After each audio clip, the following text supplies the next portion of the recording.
See for yourself. Open your eyes and know for yourself. Open your eyes and see for yourself. Open your eyes and know for yourself.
Greetings, greetings, greetings to all of my people.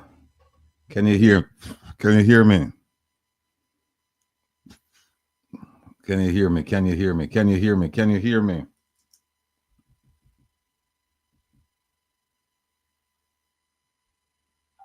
Okay.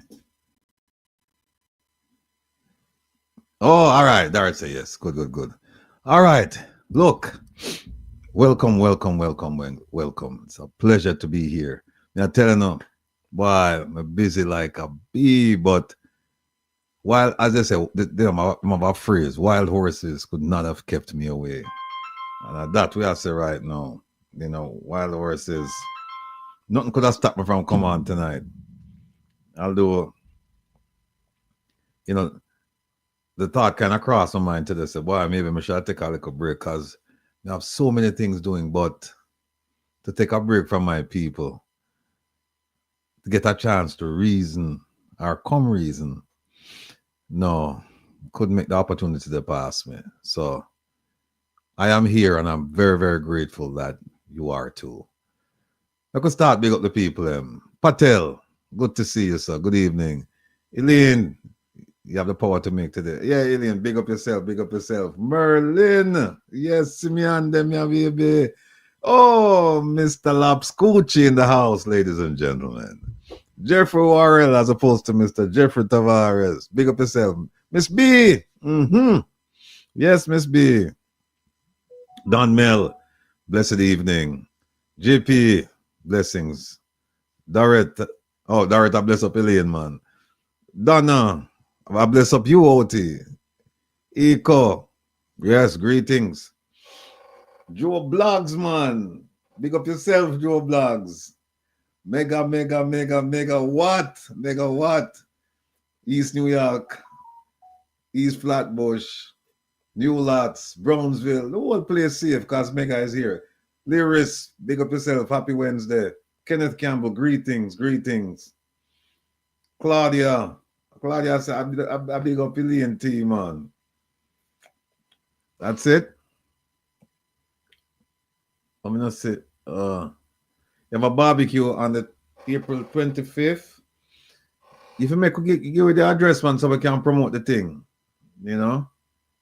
And if we can't make it, we definitely are going there. Marcia, good evening. Good evening to you too. Denise Clark, greetings. Big up yourself, Denise. I like cats. Big up, big up, big up, big up. Miss Rita. Yeah, man. Same saw, Miss Rita. Tropical Tour. Greetings, greetings. Who else we have? OT. That's it. OT answer me, you know. Walk like a champion. Stay so. Big up yourself. OT, we're missing anybody?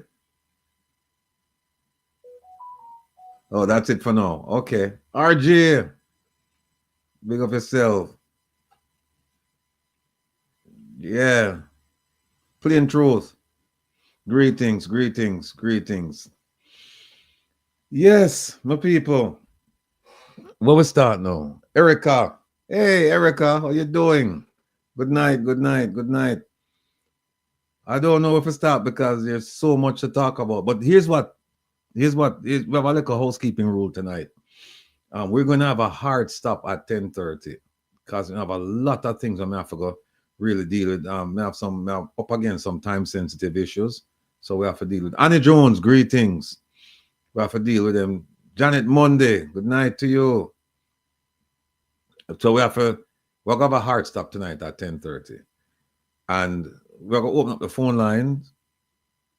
Should I say line, not lines? We only have one for now, and we're going to take some calls. Barbara, Giwa, blessings. And listen to it. You, our people, have to say. And we have some little announcements. I mean, them kind of preliminary, but you'll hear more about them on Saturday. We'll just talk to you a little bit about them. Let me start out by saying this. Some of you watch the program and you believe in the message. You get it. You get it. Jeanette Letts, happy to see you too. Although I can't see you, but happy to know that you're here. Mike Reed, big up yourself. Bless up. Now here's what's going on now. Flex, yeah man, better late than never. Here's what's going on. You hear, you hearken to the message, you believe it. I mean, you know it, but what's going on is this, and I'm finding out in dribs and drops that when you start talk to people about some of the issues that we raise, some of the issues near and dear to you, you say Ratty say it as if it's gospel. Reggae girl, big up yourself. Top of the night to you too. Richard Gill, big up. You say it as if it's gospel. And even if it's gospel, you must show them.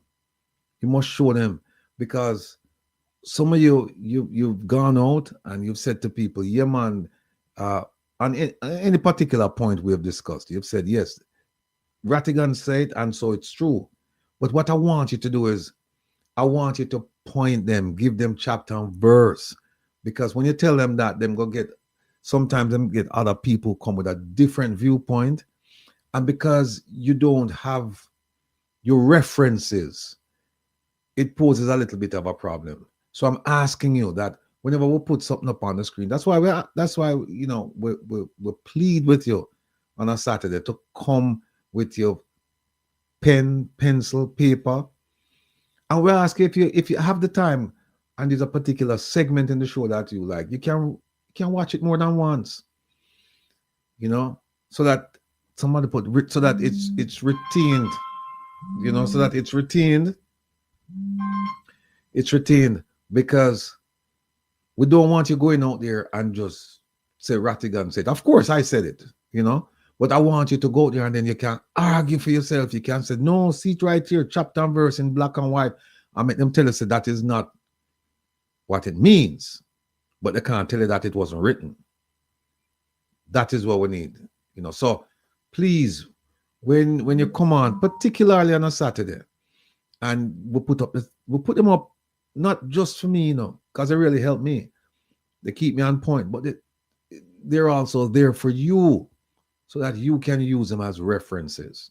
So that when people come and tell you foolishness, you can. And sometimes, to be honest with you, sometimes people don't come and tell you foolishness. Sometimes people come and tell you what they have heard. It's not like they might make it up. Artnell, big up yourself. It's like they're giving you something that they've heard, and then now what you have is you have this. He said, she said, she said, he said, she said, she said, he said. So what you need to do is you need to go to the. All right, we'll talk about that. Walk like a champion. OT, make sure say me no go too far from the question then. The walk like a champion put, or at least ask, that ask. So we want to tap the document so that, yes, Jeffrey, so that you're armed and prepared, so that you can make the argument you say yourself. Rattigan said, I am the first lady in Jamaica. Darren, you kill me, Darren. All right. The Rattigan, the opposition, get the Kroll report from the British company. All right, RG, that's a good question. Who paid for the report? The report was paid for by the British government and the Jamaican government. The Jamaican government paid for it out of a fund that it's like a forfeiture fund. It didn't come from the budget per se, from the consolidated fund. They have a special fund, like when they seize, like when them lock up a man for drugs and them have a large seizure of cash, then put it in that fund side. And that fund side, no, it's not our taxes who paid for the thing. It came from the special fund side, where if them catch a criminal with a whole heap of money, them throw the money into that fund side. So the British government paid and the Jamaican government paid. So then the question then is, because it was used or it was commissioned as part of an investigation, it could be evidence. So will they give it to you? I don't know. We're trying to get it somewhere else. I won't say where. We're trying to get it somewhere else, and we've filed paperwork to get it. And it remains to be seen if we will get it. But Jamaica definitely, yeah, that was the money they wanted to use to keep SSL going, yeah. But Jamaica definitely won't give it to you. And if they do give it to you, they're going to give it to you highly redacted. So, Candy Max, welcome. So when you look at it, you won't be able to make heads or tails out of it. So that's where we are with the Kroll report. I would love to get my hands on it, because I am sure that it has some juicy things inside there. But I don't think it's a comprehensive report, though, because there are things coming out now that, had those things been in the report, we know that they're not in the report, because remember now that the evidence has been stolen, the crime scene has been compromised, very few witnesses, and the victims are not coming forward. And we have a victim who is an icon who's not coming forward. So all of those things, plus other factors, they are preventing us from getting a full understanding what's in the report. But we do know, we have a pretty good idea of what's not in the report. A pretty good idea, based on what we're hearing from witnesses. If you remember, there's a whistleblower that Mystic and I spoke to, and we got some really good information out of that person. And there are more people coming to talk to us, so maybe we should do our own Kroll report. Mega said, if the British government paid, after some time it will become public knowledge. That may very well be true. We're trying to get it before, after some time. We're trying to get it like, no. The 73-year-old lady came forward. That's true. But she's only one. And remember, they said they have over 200 accounts. Now, keep in mind, people, 200 accounts. That doesn't necessarily mean 200 people, because one person could have 3, 4, 5 accounts. So don't go by the accounts. We need to go by the account holders. That's what we need to do. Zolita, welcome. Marcia Este, enough respect. OT, please go back to the first question raised by Walk Like a Champion. Oh, okay. All right. The opposition leader mentioned the diaspora yesterday that he thinks they should be a part of the decision-making process. What's your feedback on it? Well, here's the thing. It's not the first time the opposition leader has said that. He said it on several occasions. He went as far to say that he's of the opinion that 2 seats in the Senate should be afforded to the diaspora. And he said it late last year on a trip to Florida. He was specifically asked the question, and Celine Browning, big up yourself. And he Librans, big up. And he answered. So this is not the first time that he's saying. And he's also said that diaspora members should be considered for boards, because we have something to contribute and we want to go back. But here is something I'm going to tell you that most of you know. Kinsley, yes. There are people in this government who they say one thing to our face, and then they say something once they're out of our presence. I'm getting word from people in the know that them say, hey, no bother with them diaspora people. They're not wasting the time with them. And the people that they have connected to these statements are people who come here quite often. Some of whom have actually received money from the diaspora, and we have no accounting for that money. But I have been told by people to know that they don't have a high regard of us when they're outside our presence. Them say one thing to us when them come over here and them beg money, and them want them got a big dinner, and them hog up the spotlight, and we I don't know, we just jump at everything that says Jamaican politicians. We just want to be in their presence. So we crave that, and we jump into the spotlight with them, not thinking, again, critical thinking, not thinking that this is just a ploy. Them want something, so them come and them get something, and when them go back, them just say, yeah, man, we send the fool them a little bit further in them pocket. We send them to dig deeper. So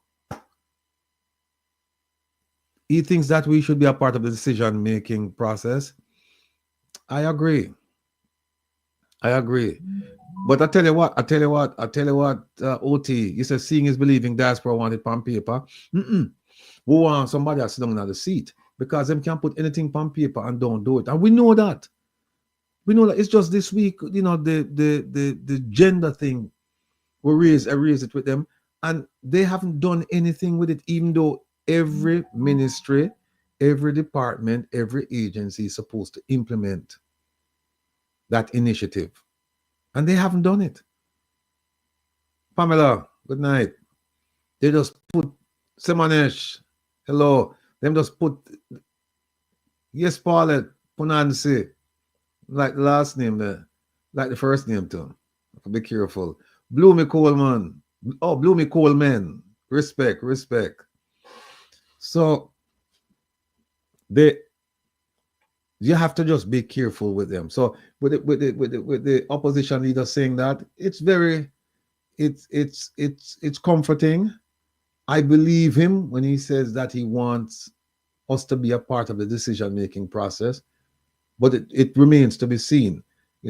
Make him go in the office first, and then we'll see what, we'll hold him to his word. But for right now, he's the only one who's saying it with any conviction.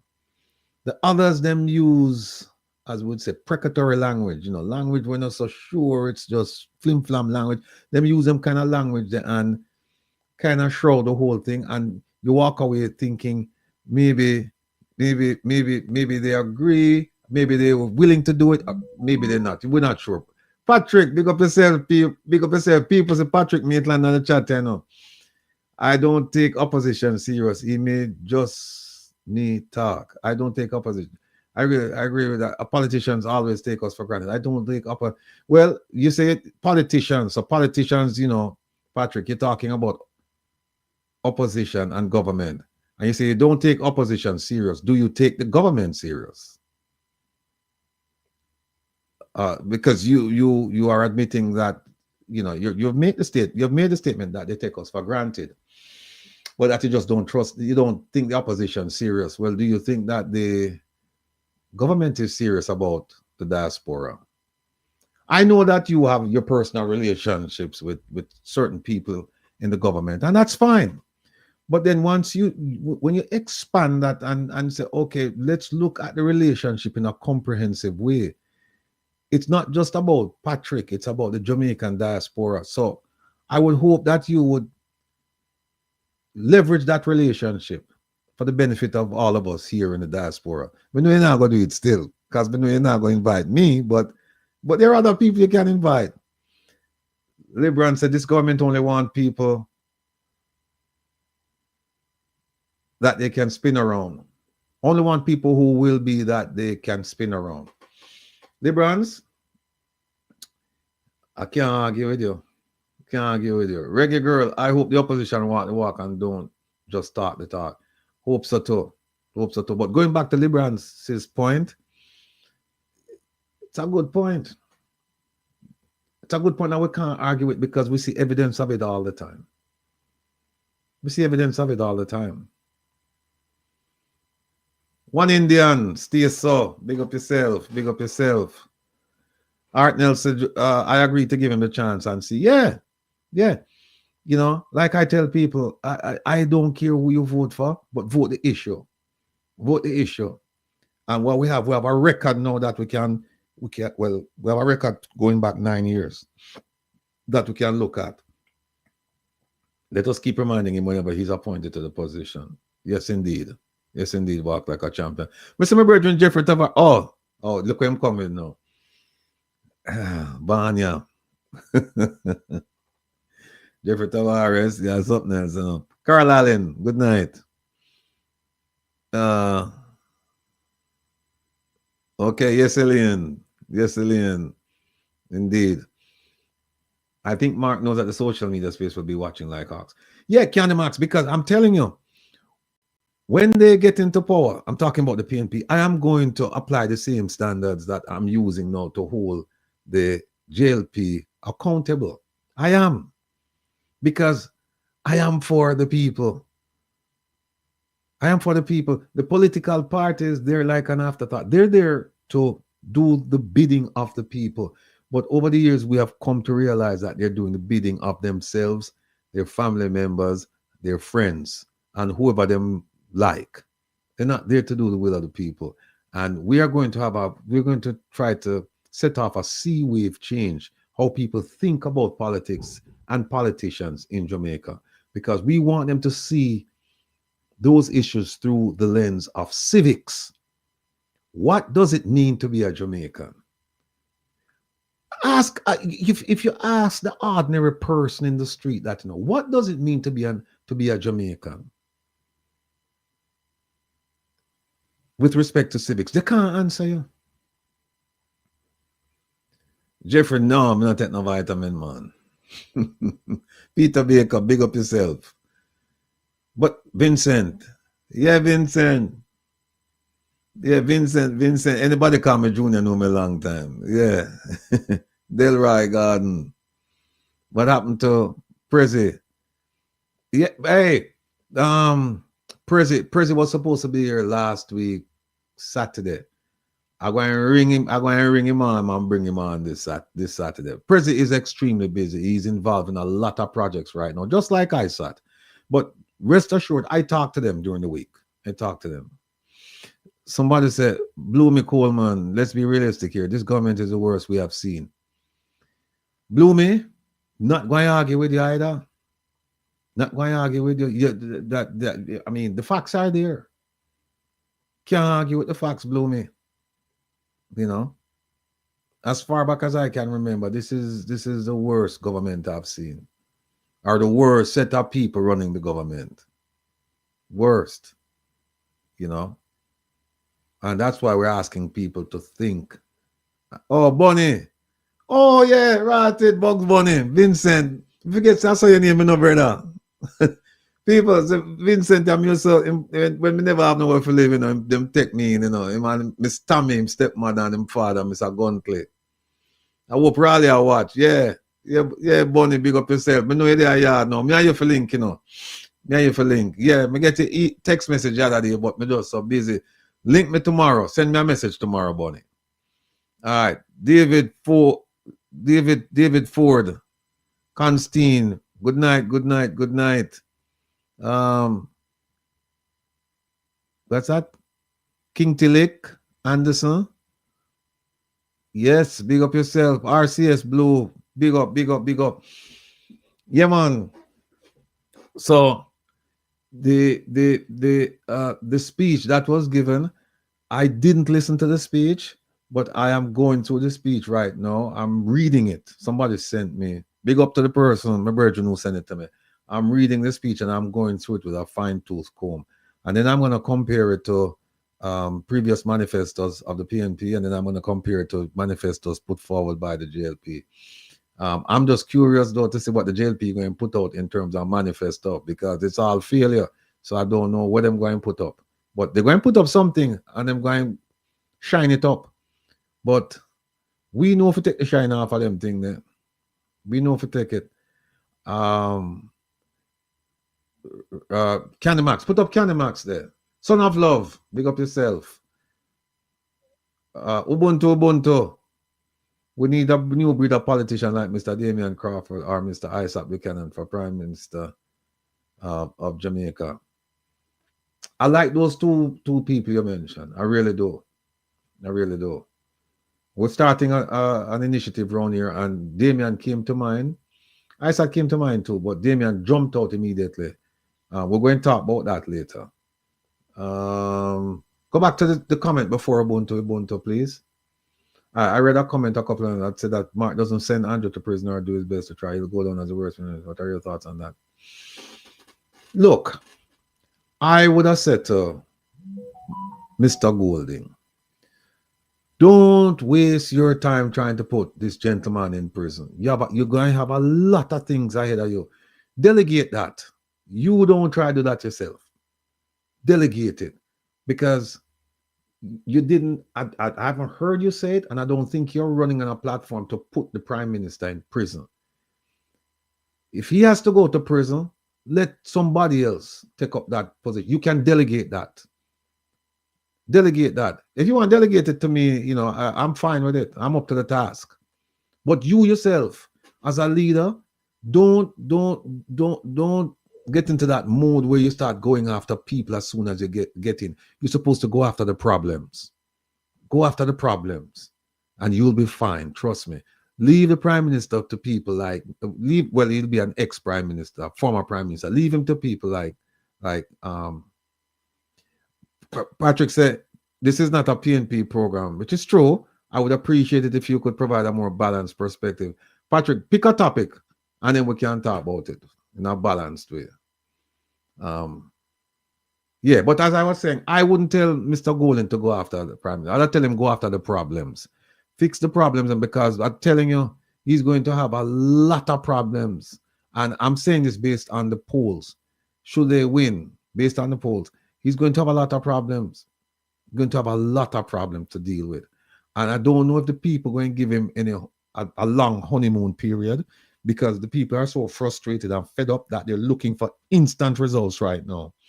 And when you make promises to people who are desperate, you need to have something in place. It just can't be words. You need to have something in place that as soon as you go in, you can get some early wins, some quick wins. You have some low-hanging fruit. You can just pick them right away and kind of quell, the pressure. Kind of like dampen it a bit, and then you move on to the other things. Then, a framework for future was outlined in the Jamaican Parliament yesterday. I heard that Son of Love. I looked at the topics, and he seemed to have touched every single topic that would be of interest to Jamaicans at home and abroad. So I'm going through the speech right now, but I can't make a comment on specifics in it. That would be unwise because I haven't read the whole thing. Jerry Sadler, top of the night to you too, sir. Put it in your hands to send him to prison. Bless up, Mr. Lane. Do you have a platform? It says, run it how you want to run it. Oh, mega take on Patrick. But you see what I talk about people? Why me I say Mr. Golden should not worry about the Prime Minister, because you have other people who would deal with that. We are dealing with it right now, and we're going to talk about that later. Enough things about that. We are dealing with it right now in our little corner of the diaspora. So I don't want to see Mr. Golden, make speech and say, go after the Prime Minister and issue instructions. And no, I want him start deal with education. I want him start deal with infrastructure. I want him start deal with housing. I want him start deal with cost of living. I want him start deal with constitution. Them are the big ticket issues. Healthcare, that's another one. Those are the things we want to see him talk about and get things going. That's it. Son of Love, as the new Jamaican ambassador to the US, presented his credentials yet. How come we not hear nothing about him? A journalist called me yesterday and did an interview about this man who's taking over the position. And he asked me, he said, what's your view on General Anthony Anderson? I know what I told him. I said to him, my view on the general is very simple. And I said, I'm going to ask you to finish the statement. I said, I'm going to start the statement and I'm going to let you finish the statement. I said, nothing from nothing. And he finished the statement. And I said, that's my opinion of that gentleman. I don't know if he's here yet, if he's presented his credentials yet. How come we don't hear nothing about that? That's true.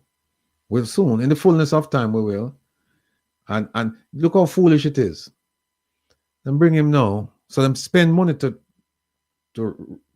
take home the incumbent ambassador. Spend money for bring him come here, and an election will be called within 6 months. No, according to the polls, they're going to lose. So what am I do with him now? You're going to spend money to send him home again. Who for money? Need I say more? Need I say more?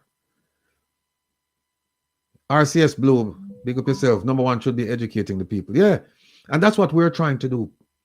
And we get all people cuss we out and carry on.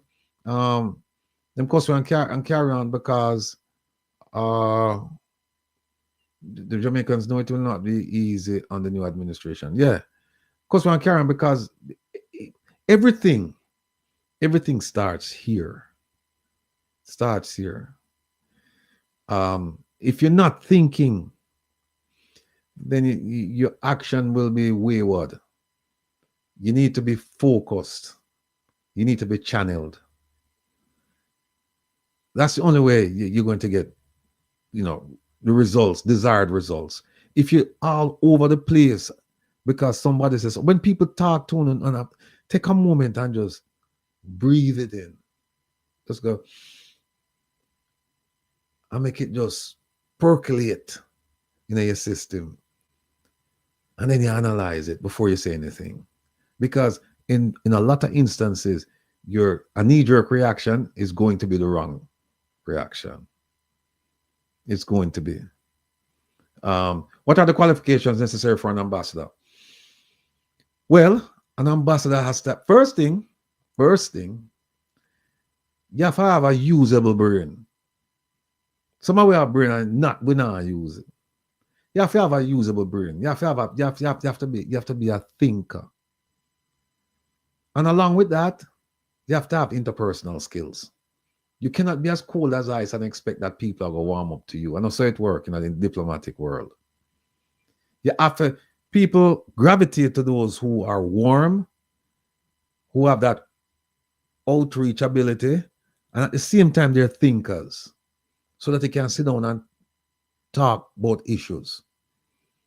Because a lot of times, and I've seen it, I've been part of it, a lot of times when things get done, things don't get done when you sit down across the table from each other. Things get done before that. And what you're doing, you're just formalizing things when you sit at the table. That's all. A lot of questions are coming. Oh, Jeffrey said, please look at your phone. I guess there's something significant he wants me to look at.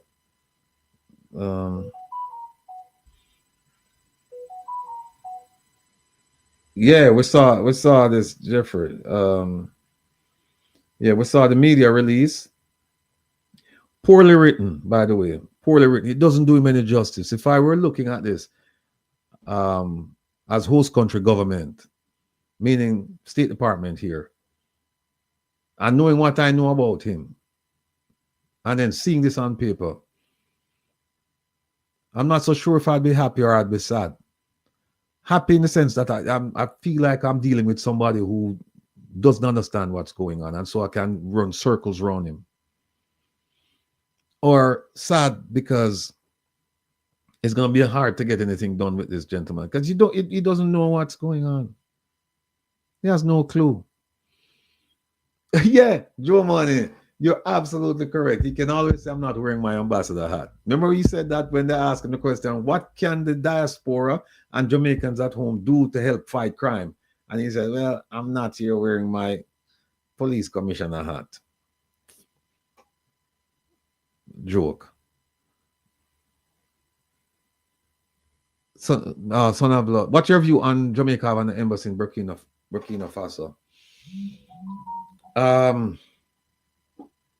Not a bad idea. Not a bad idea, because we can learn. We can learn.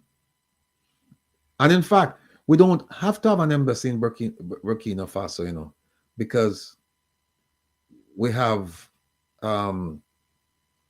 regional high commissioners and ambassadors, because the high commissioner in South Africa, they not only cover South Africa, they cover almost all of Southern Africa. And then the high commissioner in, I think it's Ghana or Nigeria, they cover a wide swath of West Africa. So they could include Burkina Faso. There's a lot to learn there. Marva Dice, good night, good night. What is really going on with the Montego Bay Metro service? Can you give more highlights on the corruption? You know what? I don't know if he wants me to say it, but a dear friend of mine sent me a report, and I haven't read it yet. I'm going to read it tonight, and then I'll be able to render an opinion on it on Saturday. What else is there? I want to understand research and development and the future industry outside of tourism that will set the country up for a sustainable future. That I think is what the opposition leader is trying to explain to Jamaica, because for far too long we have been heavily dependent on tourism, and tourism is a very fickle business. One incident and it could cripple the industry, and then what do you have to fall back on? We don't export banana the way we used to. Things that we our corner on the aluminum market is no longer there. There are lots of things that we used to depend on, that we could lean back on, and those things are gone. Those crutches are gone. So the idea that tourism, and we are, by the way, there's a fallacy about tourism. When they give you that number and tell you that tourism brings in 3 billion or 4, whatever the number is, they might lie to you, because most of that money, and I think the minister admitted, he said it's only 1 point something billion out of that 4 billion actually comes to Jamaica. You know why? Because those people in Jamaica, they're not catering for Jamaicans, They're catering for people outside of Jamaica to come and enjoy the sun, sea, sand, and some people have said sex. They come and they enjoy that, and then they leave. So what happens is this: they buy an airline ticket. Jamaica don't have no airline any longer. We don't have no airline, right? So that money goes to Delta, Southwest, American Airlines, British Airways, maybe Lufthansa, you name it. That's not Jamaica money. And when they purchase that all inclusive, they purchase it from here. Here meaning overseas. That money goes to a bank account overseas. It doesn't go to Jamaica. The money that you see come to Jamaica is just to maintain. The owners bring money down here to pay salaries and to keep the thing going and buy some food and blah, blah, blah, blah. But the real money stays offshore. Yes, walk like a champion. The money is in their countries. You know, Spain and the US and elsewhere. The UK. That money is not in Jamaica. Let's Wil Rattigan, son of love. Thank you. But you know what? Everybody. Oh, Don James, open the phone line. Okay. All right, boss.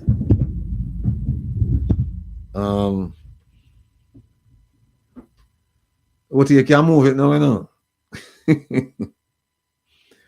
Yeah, Marva dies. I stayed at Moonpal. If I want to extend my stay, the booking is done in Mexico, not the front desk. There you go, Larkland. Testimony right there. So the line to you, and you know, I used to say that one of the hardest, maybe the hardest working minister in the government is Mr. Ed Bartlett, because I remember during at least some parts of the COVID period, he was all over the place flying the flag for Jamaica. I also remember that he went to the Emirates, he went to Dubai, and at least made a pitch to convince them that Jamaica should be a tourist destination. Think about that. He went to probably the #1 tourist destination in the world and tried to convince them that, no, you must come to Jamaica, make Jamaica a tourist destination. But we have heard over the past several months, we're hearing some troubling news about him and some investments. We don't know if it's true. What we know is true. What we know for sure is that he occupies a very expensive apartment just outside of Montego Bay proper. And we're looking into it because we want to know where the money come from to really buy the luxurious apartment. And there are some other things too. But in the fullness of time, we will get to him. In the fullness of time. Mr. Jeffrey Tavares said Montego Bay Metro and the JUTC along with Keisha Mack is full of corruption. Well, when Mr. Jeffrey Tavares makes statements like that, I don't know what going on. Need I say more? Walk like a champion. I think they should make all these hotels start supporting the local, buying all their food supply from the local and not the local more. SG, good point. But here's something. When you say local, I think you're talking about the farmers. The farmers can't supply with the amount of stuff that these hotels require for a number of reasons. And a lot of them have to do with the government, because the government is not supporting that sector as it should. It's not. And Patrick Maitland, he is an agriculture man. He knows this to be true. The government could do a lot more to support the farmers. And then also, they have given permits for people to import staples like potato, onion, scallion, etc. And them sell them at a cut rate price. And what them do is them actually push the small farmers to the side. So the money not really in farming. The money not really in farming. And all they do, they talk about farming, they talk about all of these wonderful ideas. Don't forget, people, that they went to Morocco when they get the fertilizer, and there was a farming aspect to that deal. We don't see it come to fruition. Remember when they went to Israel in 2017? They went to Morocco in 2016. They went to Israel in 2017. And we still, and there was a agriculture aspect to that trip and to the trip to the meeting to the agreement, and we don't see it bearing fruit. SSL, what is your thoughts on the remarks that we must not allow the PNP back in the country? Nobody should speak for the voters except the voters. Nobody. So people can run up their mouth and say, we must not. We who are one vote you have, when you talk about we, is one vote you have. So whoever made that statement, them need to shut up their mouth and just go cast them one vote. One vote you have. We must not let the PNP back. And the question that should have been asked is, why? Some of these statements that these people make, all you need to do is ask some simple questions, How, why, what, where, when. And you quickly realize that there's no substance to the question. And by extension, there's no substance in the questioner. Mr. Rattigan, does hotels in Jamaica pays guest occupancy tax to the government? I believe they do, Jeffrey. I believe they do. But all of that is subject to negotiation. They can talk to the government, because remember, them convince the government. Well, them not for convince the government. The government say dollars on a personal level when them say these developers coming in. Because they say something night for me under the table, make our money. They're not thinking about the people of Jamaica. They're not thinking about the people of Jamaica. And that's why you, our brothers and sisters, our family members, our friends, our neighbors, you need to start thinking about yourselves. Nobody's coming to save you. Them not saving you when they tell you, them are bringing development and jobs and this and economy and prosperity. And 9 years now, we're still away. 9 years.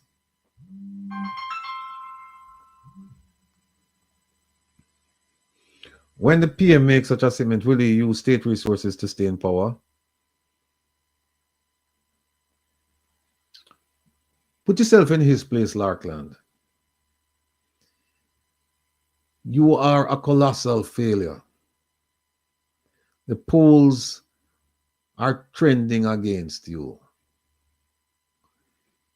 The members of your party have lost faith and confidence in you, but the only reason why they're hanging on to you is because it's an election year. You have been browbeaten by some, because so many times you say, I am going to have a cabinet shuffle, and the only thing we shuffle, you are shuffle. Put yourself in that position, Larkin. What would you do? And if you have access to state resources, to use it unconstitutionally or otherwise to influence an election, what would you do? The answer is this: don't put nothing past the man then. Don't put. Power is intoxicating. And once you get a taste of it, it's like you become hooked. So don't put anything past him. What is going to happen with the health sector in Jamaica? All right. I think you want to add something to that question. What is going to happen with the health sector in Jamaica if we send home the Cubans? It's bad as it is right now, and it is only going to get worse. And when I say get worse, substitute the word worse with collapse. It is going to collapse. It is going to collapse. Simply because we don't have the resources, human resources I'm talking about. We have the money. The question is, where is it? But we don't have the doctors and the nurses necessary to run these institutions. You know why? Because they're all elsewhere. They've moved on to greener pastures. And you can't blame them. So work that would normally be done by Jamaicans, the Cubans have stepped in and they're doing whatever they can to stabilize the situation. And the situation is not stable. Most Cuban doctors are specialists too. Yes. You know what? I'm reading thanks for bringing that to my attention, OT, because let me show you. Let me tell you about the people who the Cubans who in Jamaica. I don't know, DB Cubans, you know, I don't know, little flunky Cubans, them over there, you know. And I'm not making an argument that they should or shouldn't. I'm just talking about their qualifications now, right? Because the government of Jamaica, at some point, they will have to take a stand on this. They haven't. We'll get to that right after this. But listen, of the 400, and it's actually, I think it's 400 and much, 470, because some of these people are not doctors, they're not medical professionals, they're educators. So they're assigned to the Ministry of Education. I think 70 of them. But here's what we have in Jamaica now on the medical side from Cuba. We have doctors and nurses. But here are the specialties: pediatricians, general surgery, internal medicine, ophthalmology, gynecology, hematology, oncology, orthopedics, rheumatology, pediatric surgery, neurology, pathological anatomy, imaging, optometry, medical physics, pharmacology, gastroenterology, radiotherapy, biomedical engineers, and general practitioners. And them that we have, you know. Them that we have. Well-trained people. And once them exit, whole thing collapse. Once them exit, the whole thing collapse. And guess what happened? That collapse will not affect the politicians, because you know what's gonna happen when them get sick, them jump on the first flight and them they are Miami. Now all of you out there listening and watching me, living in Jamaica, do you have the wherewithal to jump on a plane if you get sick tomorrow and go to Miami and seek medical attention? I dare say that most of you don't. You don't. Dorothy, big up yourself. You don't. And so Jamaica is in for a rough ride. And look at when the rider come to now. You know, what's your name? My girl, that man. She sing the song, I couldn't handle the ride. Must slip and it must slide. Look when the rider come, it'll come right in a election cycle. And the Prime Minister cannot talk about it. And think about it, people. Jamaica, you know, we set the trend in a carry coming up. Or so we think. Or it was designed that way, that Jamaica will take the lead on all of these things. Right? Jamaica take the lead because we are the big dogs. We are the big man on campus. So anything we say go, and everybody just follow lockstep. Except that CARICOM nations do not trust Jamaica for very good reasons. Reasons, plural. They don't trust Jamaica. And you see what happened? Even people who don't have Cuban doctors in their countries, them come out and them start lick out against it. Example, Barbados. That lady is the real leader in the Caribbean. She the leader. And she come out and she said, listen, we don't have Cuban doctors and Cuban medical professionals in Barbados. But she said, I'll be the first one on the front line to make the argument that no, we're not going to send them home. Larkland said, would a qualified doctor in Nigeria come to Jamaica for cheap? Well, if it might look woman, if it might look good food, if it might look good music, nice beaches, yeah, they will come. They will come. The question is, will they stay? A young doctor would probably just come, just for the heck of it.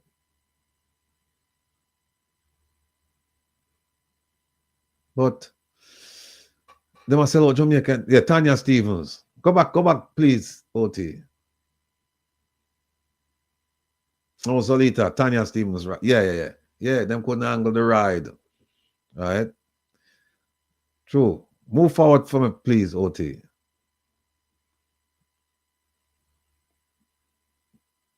Yes. Juliana Richards, welcome. The senseless killings by police officers are not being addressed. That's true. That's true. And guess what? Do not expect the government to do that, because what they're doing, they're crowing about the murder rate going down. They're crowing about that. But I think it was by the end of February, the murder rate declined by, according to them, and for them statistics, me no trust that. But they say that it's about 20-something% lower than the corresponding period last year, January to February. But what they didn't tell you was that extrajudicial killings went up over 100%. I think it's 170 or something like that, 70. I don't remember. Huge. So people are dead. It's just what killed them. What killed them? And as I said to you before, don't trust them statistics. Do not trust them statistics. We catch them and hide bodies all over the place in all kind of categories. Leo Bennett, you're absolutely correct. That lady, I mean, I just love that woman. I just love that woman. She speaks truth to power. Fearless, courageous, brilliant, intelligent. Because she use this. And after this, she use her heart. She care about our people. Them. She care about the Caribbean too. And believe me, I know when she sit down sometimes, she must say to herself, what is that man doing in Jamaica? What is he doing in Jamaica? Well, not only that lady, but I'm sure that a lot of the CARICOM members, they criticize, they're laughing at him. The first thing one of the first things them saying, forget about the Kamina Johnson Smith saga with the Commonwealth thing, Secretary General. Forget about that. Forget about the vote. Forget about all that. You know what? I can just hear them attack and I laugh, and say, boy, what the man do with 28 bank book, man? Man get catch. I can hear them talk about it and I laugh. And our Prime Minister got there, him sit down with these people shamelessly. He not no shame.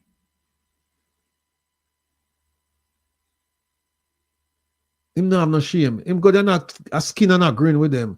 And he must know. So them are dead with laugh behind him and not criticize him. You must know. Mark Pierce, sorry, but I've spoken to Nigeria and they refuse to give up their citizenship for Jamaica. You mean, and they refuse to give up their citizens to Jamaica? Hey, I don't blame them. Can't blame them. Can't blame them. What else do you want to? Oh, the phone. Oh, Don, the boss. Don, tell me I must turn on the phone. Let me see that. Don, I just want you to know, so my boss around here, is, well, all up, my account all on, but the first line boss at OT. All right. So OT put up the number there, 667-369-8569. Courage Ricketts, he said, enough respect to her, meaning Mia Motley. She's a lioness indeed. And him can learn a lot from her. Him can learn. Him can learn. Him can learn. Man who make for push on car can't drive car. Caller, good night. Welcome to Come Reason with Rattigan. Where are you calling from? I'm calling from California. Hello? Calling from California. Yes, sir. Nah, here you no caller. Yes, yeah, Mr. McCarthy from California. You Hello? hear me? Hello? Yes, you hearing me? Yeah, I can't hear you now. Yes, they're calling from California. Oh, Mr. California, all the Yeah, way over on the left coast. Talk to us. Yeah, I was listening to your program. I'm going to tell you straight up. I'm an independent person. Yes, sir. I'm going to tell you straight up. I listen to your guys' program a lot. Yes, sir. And the problem I find with you guys let people come and they talk a lot of crap. And you guys let it go. All right. And let me interrupt you. Let me briefly interrupt you. Go ahead. Yeah. When you say you guys, if you look on the screen, it's only one person here. Talk to me about me. Okay. Yeah. No, when I say that, I mean other programs. Oh, not my program. Your program, another program. Well, I never. Well, if it's my program, I'm here. Talk to me. No mention the other people in man. Just talk to me. Okay, let me talk then. Yeah, man. Then I saw the program name. It's a come reason with me now. Well, you know, I'm an independent person. Mm-hmm. I have an independent mind. I'm an independent person. But what I heard you mention two things. Yes, and sir. I have issue with it. Yeah. You talk about the Prime Minister bank account. Yes. I have issue with it. Yes. Any man can have any amount of bank account in America, Jamaica. Mm-hmm. 50, a million, that's not important. Mm-hmm. And I heard you mention again about, what is the name? Let me ask, hold it right there. Yeah. We could deal with one point at a time. Yeah, go ahead. Mm. Are you aware that he did not declare all of these bank accounts to the Integrity Commission? Do you find anything wrong with that?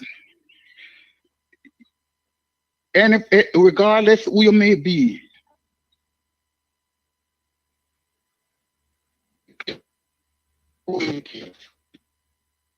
I never heard these bank accounts, but I heard there was one of his bank account, his mom or his dad from maybe even before he was born. No, that's not true. So maybe you would even remember what your mom did for you when you were 6, 7. No, hold on a second. Hold on a second. Make a reason. Go ahead. We can't reason. Yeah, you say it's not illegal to have 28 bank accounts. You're absolutely correct. Here's a problem. But here's a problem. Yeah. The Integrity Commission declared that there were bank accounts that he did not reveal to them on his statutory declaration, and they had to call him on it. So let me ask you now. Mr. Rattigan, hold on. This is a separate issue now. The issue that you're talking about is it legal? Is it illegal to have 28 bank accounts? My answer to you is no. But here I want you to answer me this question. Is it legal? Is it ethical? Is it moral for a prime minister who knows that he's supposed to declare his bank accounts? And you know why we know him? No, because he got the training. He asked for the training and they gave him the training, and he did not report the bank accounts. Do you find anything wrong with that? Yeah, I find something wrong with it. Okay. There's a case going on about it, right? It's in the court now, right? It's in the court? Yes, that's true. Okay, let the court deal with it. There's too much. You see this, I have an issue, and I come to you, I have an issue, and blah, blah, blah. You already decide the case, and it don't reach in the court. There's too much village lawyer. We have too many lawyers out there. Too much advisor out who don't know nothing. Let the court take its course. All right. You said when we started out, you said you're an independent person, right? I'm an independent person. And that means that you think critically and make up your mind. Right? No, I don't make up my mind. You don't make up your mind? I can reason with you. You seem to be a reasonable person. Mm-hmm. I can reason with you. You seem to be a reasonable person. But as I said, the question you have, what I put to you and the question you asked me, right? I explained to you the type of person. I'm a Jamaican first and can be a laborer or a PNP after. That come after. Yes. After. Yes. Okay. So the point I'm making, people accuse you of things, right? Yes. And when I heard you do this, I run with it. The next person run with it. The next person, and it becomes the headline. Come tomorrow morning. it proven so well, then you wasn't guilty. What happened to your name? Who gonna clear your name? Uh-huh. You're innocent until proven guilty. Uh-huh. You're innocent until you're proven guilty. No, hold on a second. We have to make a distinction, you know. There's something called a court of law, and there's something called a court of public opinion. A court of public a court of public opinion says that you have a right to free speech. A court of law says that you cannot find somebody guilty unless it's beyond a reasonable doubt. They're two different things. Exactly. So what I'm saying, what I'm trying to say to you, right? Yeah, free speech. We can say anything. No, we cannot say anything, and we cannot do anything. Always free speech. Am I right? Yeah. There are restrictions on free speech. Yes, you can't. Exactly. For example, you can't shout. Yes, you can't shout fire in a crowded theater. That's a classic example. Exactly. Mm-hmm. So because it's free speech, or free this. You don't free to do. Okay, me and you out there in the public, right? And we had an argument.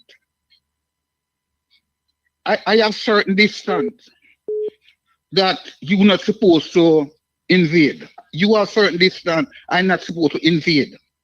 Not because it's out in the public. Right. So but here's the thing. No, finish your point, please. I'm sorry to interrupt you. Yeah. So other people may say, well, then, it's in the public, so it's okay. You can say anything. You can. No, you cannot say anything. You cannot do anything. Uh-huh. This sounds like what the DPP was saying. She was saying, we don't know if to talk about the case because it could jeopardize, the prosecution. Exactly. And here's what's wrong with it. I'm glad you side with her. Here's what's wrong with it. She has possession of the evidence. We don't know. She has the evidence. She has the witness statements. She has everything. Mm-hmm. So my question to her is then, since you don't want to talk about it, tell us what you don't want us to talk about, because you can't tell us that we shouldn't talk about it, period. So tell us what we mustn't talk about. Rattigan. It's not a matter of, I don't think she said you mustn't talk about it. That's what she said. Yeah, that's what she said, right? Sometimes you use a word that sometimes show something out there. It's not, you don't mean it that way, but people take it that way, right? Right. Okay, so what I'm saying, you can talk about it. Right. All right. You can talk about it. We'll talk about it how and when. Right. Well, here's what up now. I welcome the engagement with you because we're not cuss and call each other names or anything like that. But the time limited. So I want you to call back next week. Come here for take some other people. I can ask you one question to you. Sure.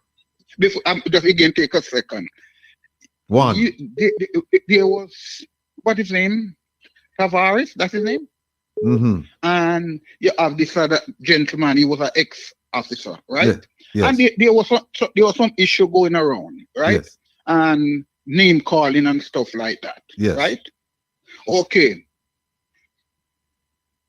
People say this, people say that. To me, I don't have no proof, so I'm not gonna go around and say you do this or this person do that or that person do that. So the point I'm trying to say to you, what I'm trying to say, there's a lot of people come on this show and they make a lot of false accusations. All right. Here's what you do, because I'd love to keep talking to you. I want you to list the false accusations I have made, and then next week. No. I didn't say you make. I didn't say you make it. I didn't say you make it. Then, brethren, listen. I just hear people say this, people say that, and blah blah blah. Just hear it. So I don't go by those things. All right. You can tell me, so well, then you did walk this morning. I heard you did walk. I didn't heard it from you, but you can tell me. All right. And I go by your word, but every story had two sides to it. All right. You wasn't there when I do this, and I hear my side. All right. Here's what. So no. It leaves to you what you want to believe. Okay. But as I said, every story had two sides to it. No, three sides. It's not one side. Three. Not two. Well, okay. Here's what up now. Coming back next week and we can continue. All right. Let me just grab a card. Continue to listen. So your program is every Wednesday.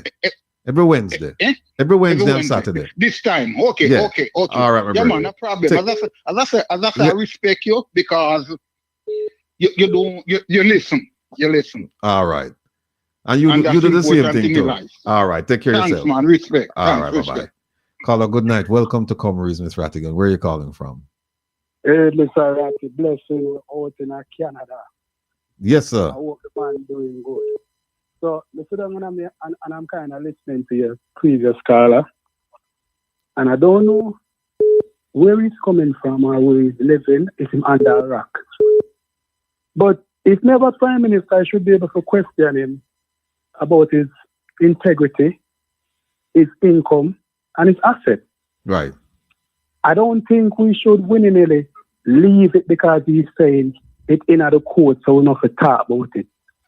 Right. Are we not living in a democracy where freedom of speech and the freedom to dissect and Right. ask questions about things, especially of a leader?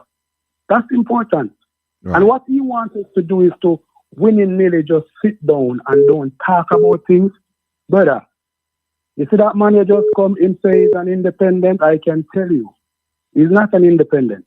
Because an independent mind person would understand so what the Prime Minister is doing is hurting Jamaica. If you have nothing to hide, show the people that you govern, that I have nothing to hide. Here is everything on the table. He's not doing that. He's going to leave people to continually question whether this man is and I quote, allegedly a taker. Right. Because your $9-point-something million per year does not make you a billionaire. Cannot make you a billionaire. Right. So you must be doing something that you don't want other people to know. Now the question is, are you afraid to tell us? And if you're afraid to tell us, why are you afraid to tell us? Blessed Mr. Ratty. Have a Point good night. well made. Take care of yourself, sir. All right. Be well.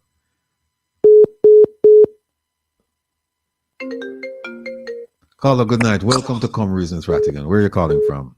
Hello, Mr. Rattigan. I'm calling from California. Yes, sir.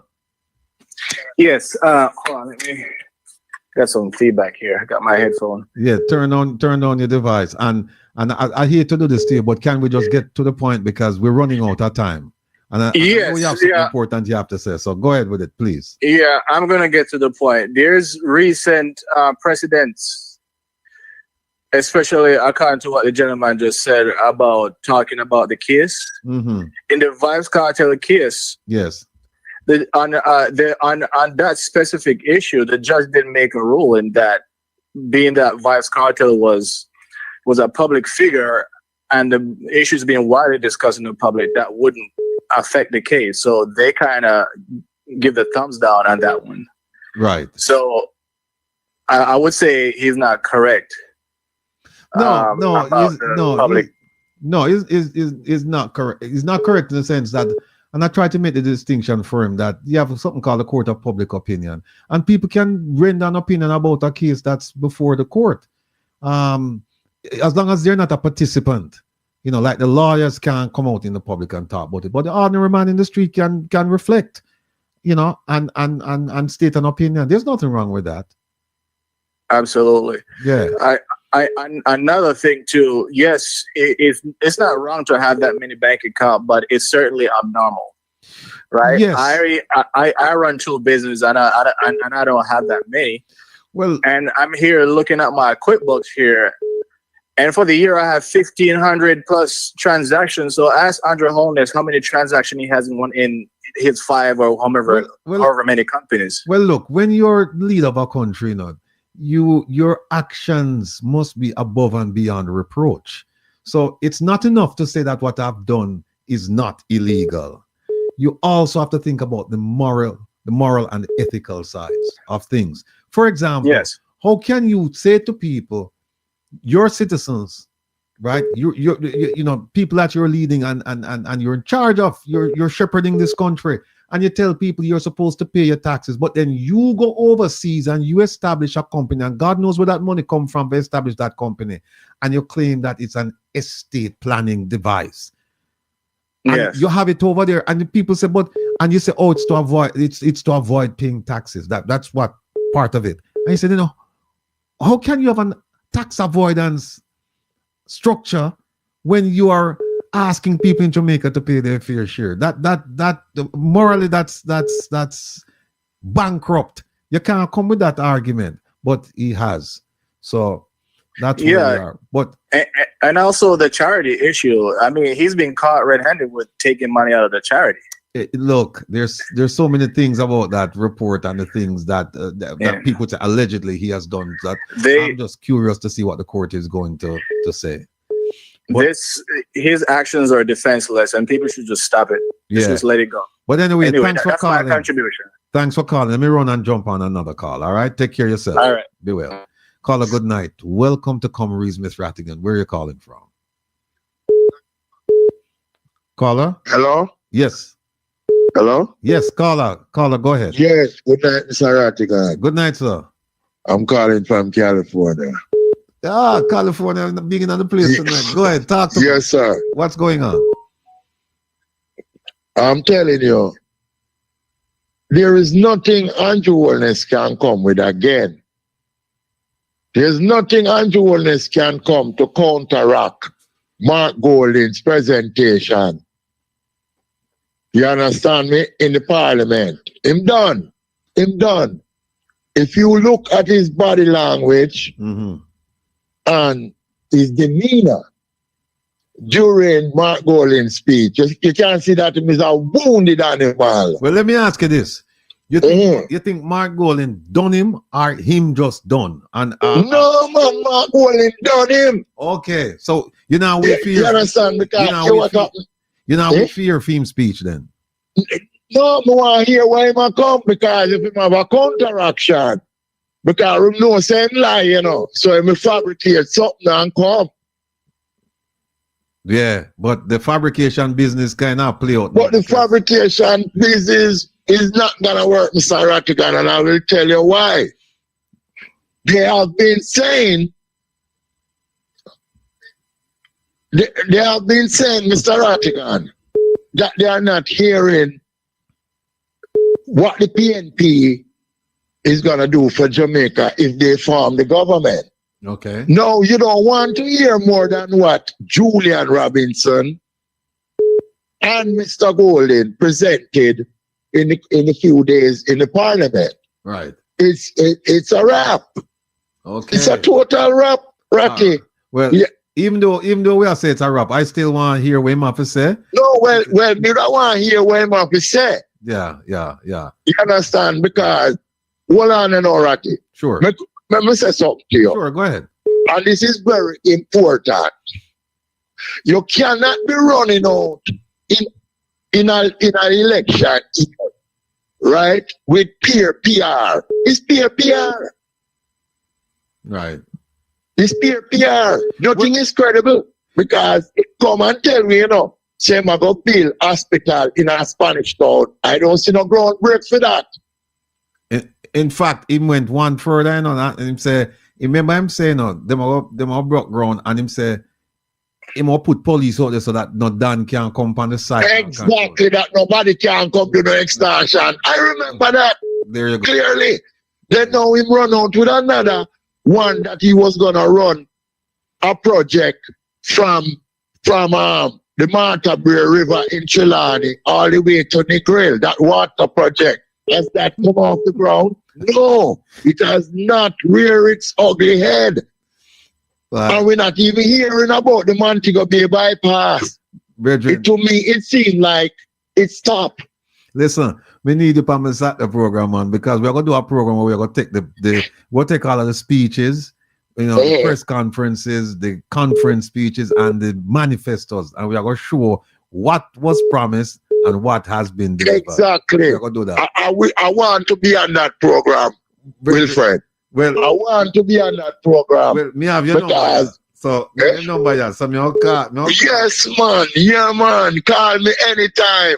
Because you know how long I want to get to you and can't get to you. All right. You understand me? But never happen before the time. Just take care of yourself. All right. Take care of yourself. Thanks for calling. All right. Cool. All right, cool.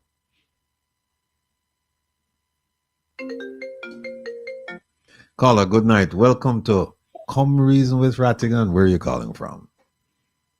Calling from Central Jamaica. Oh, I know this voice, man. Talk to me. Good night. First thing, Good night. thank you and everybody. No, the man before this man, I think the one with the foolishness. Let me tell you something, Ratty. It is evident. If the bloggers them come out and speak something about a person, we not gossip. The JLP love talk about sue. And if you company YouTube and I tell like me, I bland this name, I mean I know about it. Why take off of me to sue me? So when people are talking, say them must say this or that. Which in any democratic people have 28 bank account where they tell you to the yard. All the way happen. People are showing evidence. They must show a date. They must show you where the green are put out, where Tara put out, where this put out. And they must bet me assessment. So when this man want to talk about, we are accuse this man about. You just see evidence where people are dead in the hospital. And this man are come with this stupidness like he want to complain. He might want 100 buyout. Right? So we don't want to be a beg on labor right. Let me tell you something. We don't stand over no part. Even though we say we not go over the car, we need education. Education is the key to success. When we listen to Rattigan program, we can teach we picnic them and show them facts, not fiction, not PR. So Mr. Sir, may I beg you, avoid Rattigan program. We don't miss you. We don't need you. You're the America, stay up there. We at Jamaica feel it. We are work. Majority people are roughly 15,000. And when you get to 15,000, then take out the statutory deduction. Plus the bank take them. You have to pay light the water rate by food. Mr. Star, stay your yard. And tap come over here. Anywhere, Ratty. Yes. When me really calling for. I went today to Northeast St. Catherine. I mean, I saw your Jamaican people stupid. That's the way I was grown. And the young lady died around there. And I decided I cannot make it to the funeral. But I am going to dig in. And you believe me, 2025, we go back up some people on the west of them as labor right. And you know they are the labor right thing.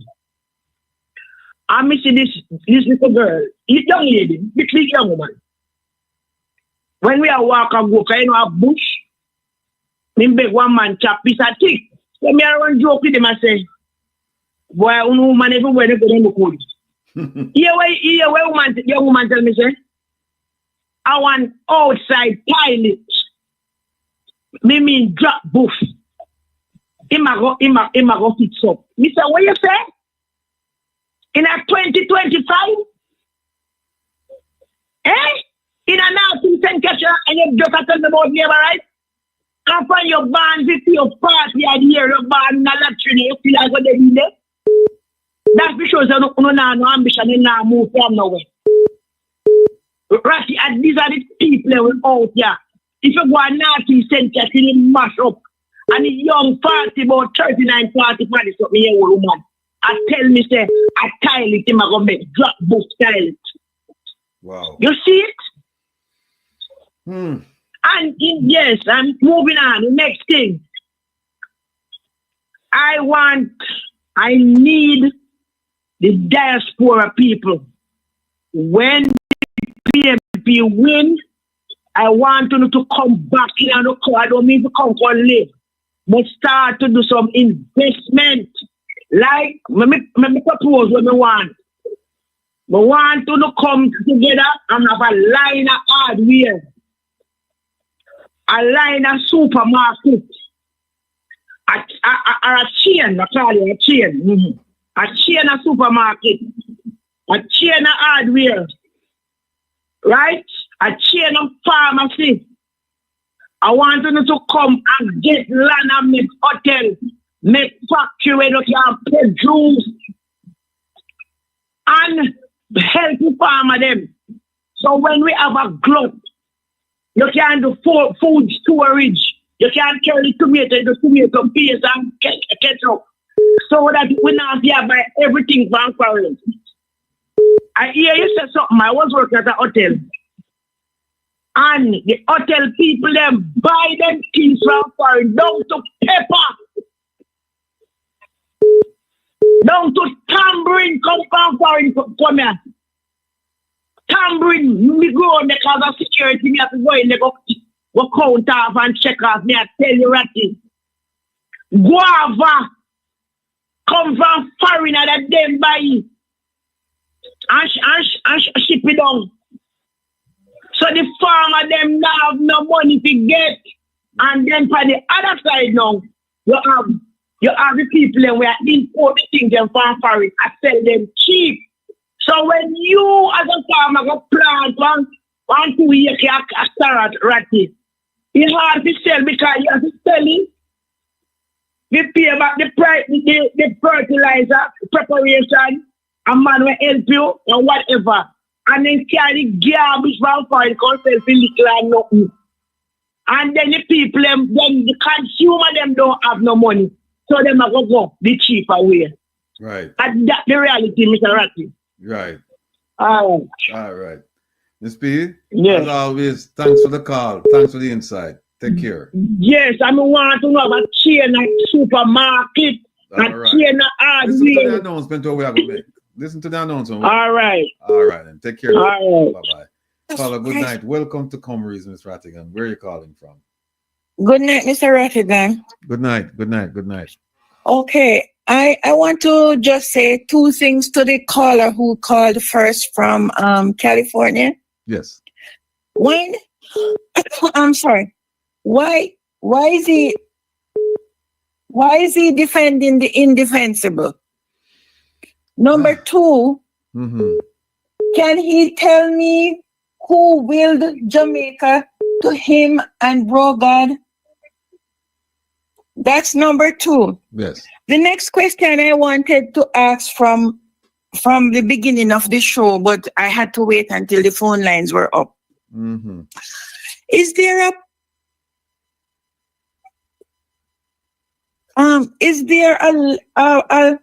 a means where I was reading something last week where I saw the former president of the Philippines. He is in court in The Hague for the whatever he did while he was in office, things that occurred while he was in office. Okay. I was watching a program this afternoon. One of the bloggers showed something, and it was very disturbing to hear the Prime Minister's voice.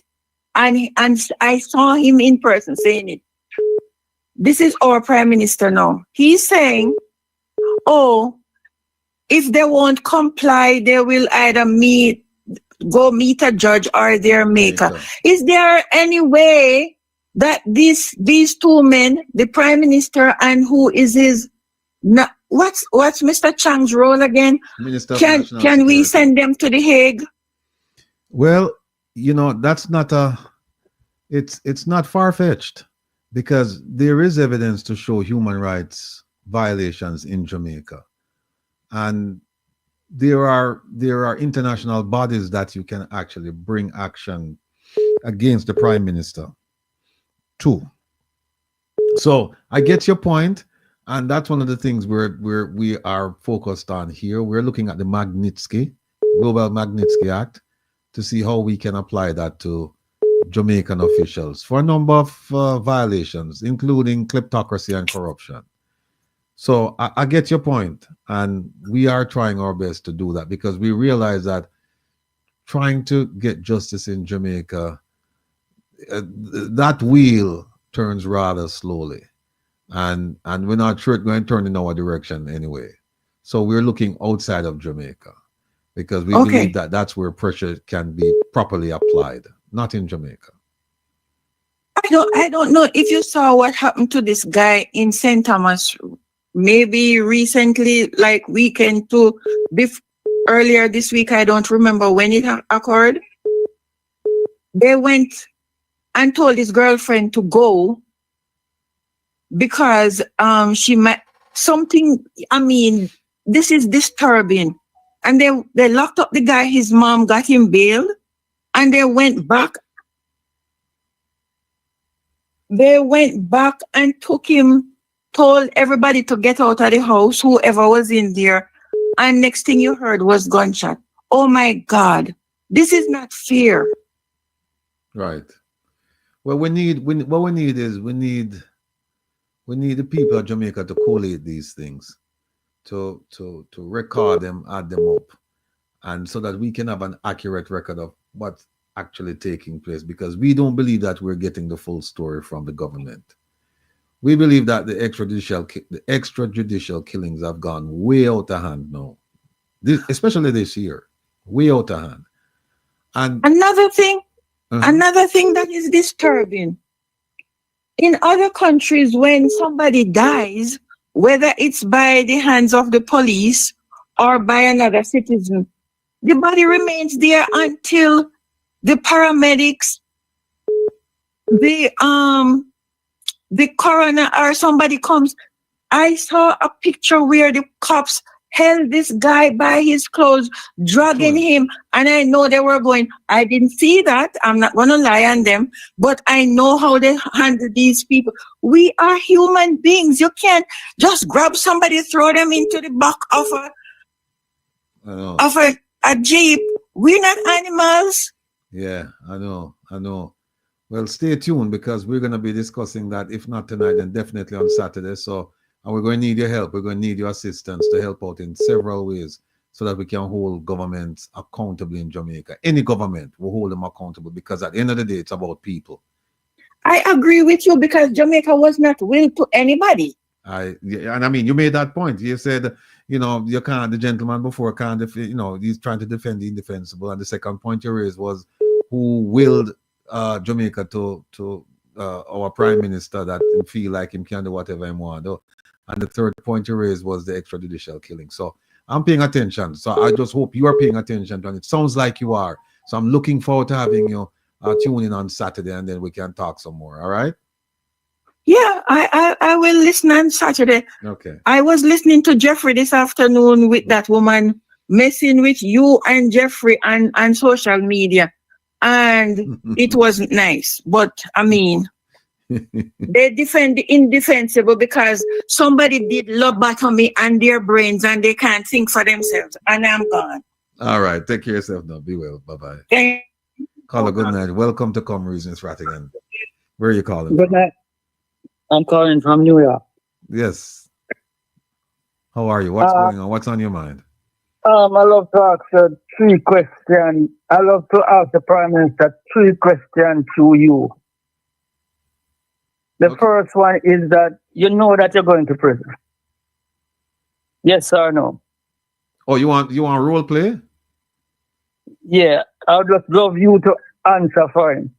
Oh, when you say answer for him, you mean I must pretend I'm the Prime Minister? Yeah. Oh, because otherwise I can't answer for him. Oh, so yeah. you want me role play then? Yeah. All right. What's Prime Minister? I'm going to prison. Go ahead. Do you know that you're going to prison? Well, sir, I have no idea of going to prison. I have no idea what you're talking about. Prisons are made for people who are found guilty. I have not committed any crime, so I have no idea what you're talking about, sir. Okay, second question.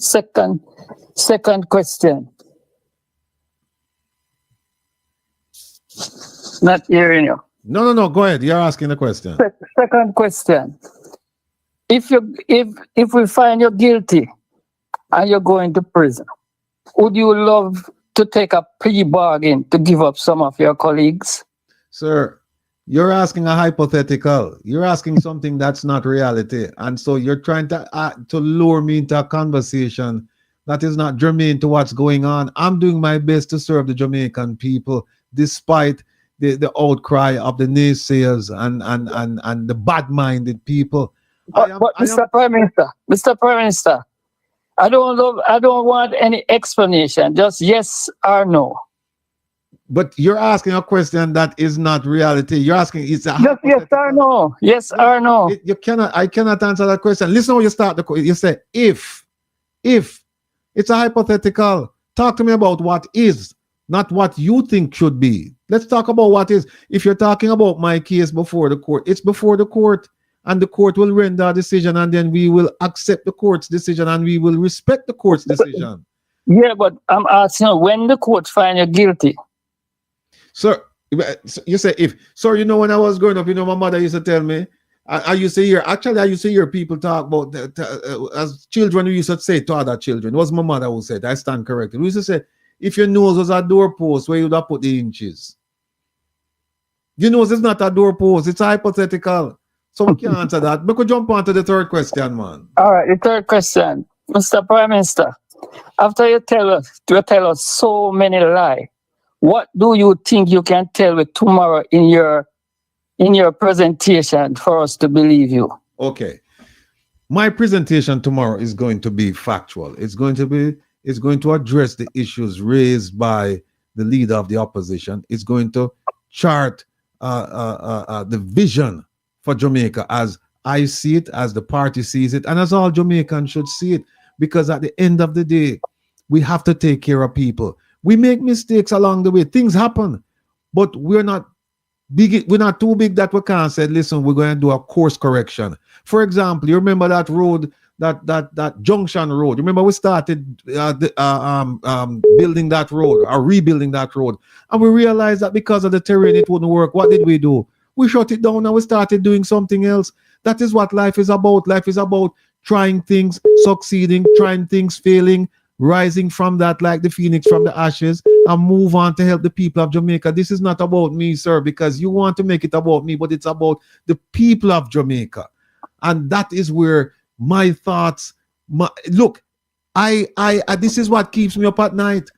This is what keeps up at night, to make sure that the Jamaican people are secure, that they're prospering. I didn't say prosperous because it's an ongoing thing. We're getting there. So that's why I need the additional time to complete the job. Go ahead, sir. So, Mr. Prime Minister, you promised to apologize apologize to us tomorrow for all those lies that you told us. You're just beginning over new. Tell me one lie I've told, sir. Tell me one lie. You live in a 1-bedroom, then you say you live in a 2-bedroom. Sir, let me ask you a question. There's something called slip of the tongue, you know. And when you're speaking, when you're ad-libbing, you know, when you're not reading from a speech, you tend to say things, but and you can say things satirically, you can say things paradoxically, you can say things, you know, jovially, you can say a lot of things, but the people understand who I am. They understand that I am them. I am one of them. I came from the belly of the beast, and I managed to shrug off and shake off all of the trappings of failure to know where I'm successful. I hope that I can be a transformative figure, and also a figure that will enlighten, and that will also encourage our people to look at me as a role model and say, if the Prime Minister can come from down the south and get to where he is, then certainly I can do it.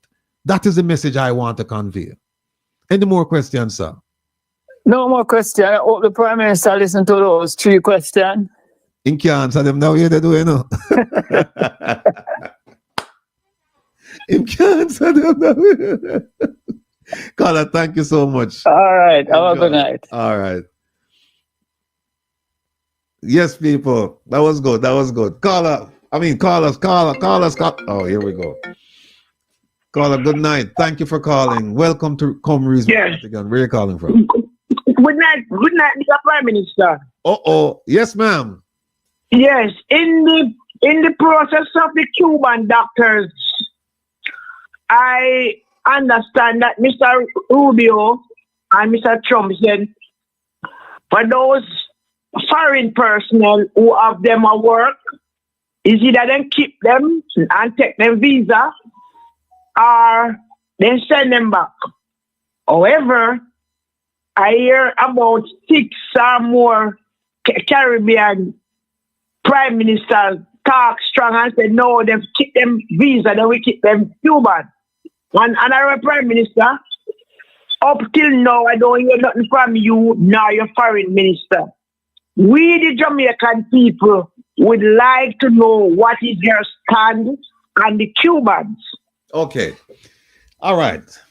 My dear constituent member, listen, the race is not for the swift. This is not about who can come out first. We are crafting a careful response to everything that's going on. We are in contact with our American partners and we're clarifying the issues because there are ways and there are ways. We believe that we are doing the right thing for the Jamaican people. And I hold on the Prime Minister. Hold on. I mean, I really go to college, you know, so listen me now. I ask you a question, sir, and I mean, in a court. I want you to tell me if you are going to send them away and keep your visa, or you are going to keep them and make Trump taking visa. Just yes or no. Me not like when you go in the car. Me can't manage that. Me head not so bright. No, you're what shall we say? You're an erudite person. I believe that you have the skill set to ask a question like this, and therefore you're thinking, and that is what I want from my people in Jamaica. I want the education to get them to a point where they become critical thinkers like you, because it is but answer it, but sir, please, just answer the question. Yes or no? Yes or no to that's the one you answer. Yes. If you are gonna keep the Cuban and give back Mr. Trump in visa, are you gonna keep the visa and send back the Cuban? Well, just answer yes or no. Well, here's the thing, and I think you know this too. I think you know this, that it's more than just the CARICOM leaders. It's more than just me as the president, as the Prime Minister of Jamaica. It's more than Secretary of State Marco Rubio, and it's more than President Trump. We also have the Cubans involved, and so we're actively engaged with the Cubans to find a way to address this issue and come out with an adequate resolution that all parties can walk away saying, yeah, it's we have won. It's a win-win situation. It shouldn't be where we have to send home Cubans and keep visas, or keep Cubans, lose visas, or anything like that. No, and there are ways that we can go around this, because I'll give you an exception to the rule. The rule is that the Cuban export labor program is based on foreign governments paying the Cuban government for the labor that the foreign government receives. Now, one way of getting around the problem is to pay the Cuban doctors themselves. If you pay them directly, then there is no issue. There is no issue about Honorable Prime Minister. Yes. Time is of essence. These are the things that you do and say. That is the reason why my vote is from Mr. Mark Golden. Well, I'm tired of you and your life. But hold on a second. You are the Prime Minister, sir. Honorable Prime Minister with Dr. the Honorable Prime Minister. I give you all the accolades. But remember, you are the Prime Minister, you're the chief servant of our country. We put you door, but you just have go around the answer. You are not in a court of trying to criminality, sir. Here is another thing that we haven't discussed, Here's something that we haven't discussed, and you and I know that this is something that is worth discussing. We haven't discussed the role of the Ministry of Health. We have a Minister of Health, and I have to consult with I am not speaking about no Minister of Health, no. Mark Rubio said, either you keep the Cuban and give me back my visa, or you take my visa and send home my Cuban. Sir, that's a just simple answer. But here's the thing now. You put the visa in it as if it's a carrot or stick kind of approach. Like, if you don't do this, we take away your visa, and if you do this, we'll leave you with the visa. Right. For me, that is it. I am not. Look, I am happy. I was born in Jamaica, in a one or two bedroom. I don't remember. And I was Prime Minister. One of them places. Me and Mackley. Yes. And our Prime Minister, Mia Matley, the Prime Minister of Barbados, presently now, she don't have a Cuban in our country. But she will be the first one to go there and stand up. Where you say, sir? Because you know why? You see, when you don't have that issue, you can come out and say a lot of things and it will be okay. Barbados does not have a single Cuban doctor there. So she's perfectly within her right to come out and make her statement. Likewise, well, I have to make my statement. But here's the thing now, I can't just come out and make statement. We have to sit down as a team, you know. And here's what we're going to do. We're going to have a discussion with the Jamaican people. So I have to sit down with my Minister of Health. We have to sit down with the Americans, we have to sit down with the Cubans, and then we have to come to our Jamaican people, because at the end of the day, the Jamaicans will be or won't be affected by this. So we need the input from everybody. Think about it, you know, government is not just the elected representatives, you know. It's also you are part of government unofficially. You need to let us know. You need to, let me ask you this question. What would you, since you are part of government, you're the unofficial part of government, you're the unofficial part of government, right? Some people might even call it the unofficial opposition. What's your advice to the government? My advice is to let them give up Trump in visa, keep the Cuban, because if the Cuban gone, Jamaican suffer more than what happening now. And our Prime Minister, you have no balls. No, but listen now. Hard. No, but listen to me. Listen to what I'm about to say, right? This is what democracy is about, you know. It's about an exchange of ideas. And therefore, I am asking you, and you have rendered an opinion. Now, let me talk to some other people and see what their opinions are, and also talk to the minister. Because when we make a decision, you know, it's going to be a united decision. It's going to be a Jamaican decision, not a Prime Minister decision. So I respect your opinion. Honorable Prime Minister, what you are saying, you are growing the bush. And I tell you already, say it's not a court of law there. Just an ordinary citizen of their question. No, we the citizens of Jamaica who cannot go at 20 wing of a university, we are suffering. The thousands of us who get our high fixed by the Cuban. What does it out of we the people suffer and dead, and for you to have a visa? What is it so hard that you can't give up the visa? No, you never love with. No, listen. It has nothing to do with a visa. Here's what it has to do with. It has to do with a discussion with our people. You included, sir. And so you have made a very credible argument. You have, sir, all the way I say, yeah, take me to fool. No, I'm not. But remember, at 2025 now, we no more fool. Listen, I value your opinion, and I will bring it to the Minister of Health as well, and let him know. The Minister of Health don't know. The whole entire world know. The whole Caribbean region knows. So there's no talking. More you just tell it just make you move. No, here's the thing. That's how you don't need no long talking again. Here's the thing, no. Some of these Cubans, we can't find them, you know, because I'm hearing stories that some of them working in moonlighting in bars and things. We can't find that them. Means to say if you were paying them properly, they would moonlight in, because look how hard it is for a doctor to work in the day and still have to moonlight to make up the money. No, something is fundamentally wrong, sir. No, here's what. And with that, I close. No, don't close it. Sir, Listen to me. Listen to me. No, hold on. Listen to me. The agreement that we have, you know, as a government, we don't have it with individual Cuban doctors and nurses and others. We have it with the government of Cuba. Now, if you want to raise a question that maybe we shouldn't have it with the government, we should have it with the individual doctors, and therefore they'd be able to enjoy a reasonable standard of living in our beautiful island and wouldn't have to moonlight. That's a separate argument. And that's what I'm telling you. I value. That's what I'm telling you, because you see what you're doing. You're no. Honorable Prime Minister, that's what you're saying to me. It's passing level of that long time. It's not about the doctor themselves. It's about some geopolitics, although I don't know where that everything about it.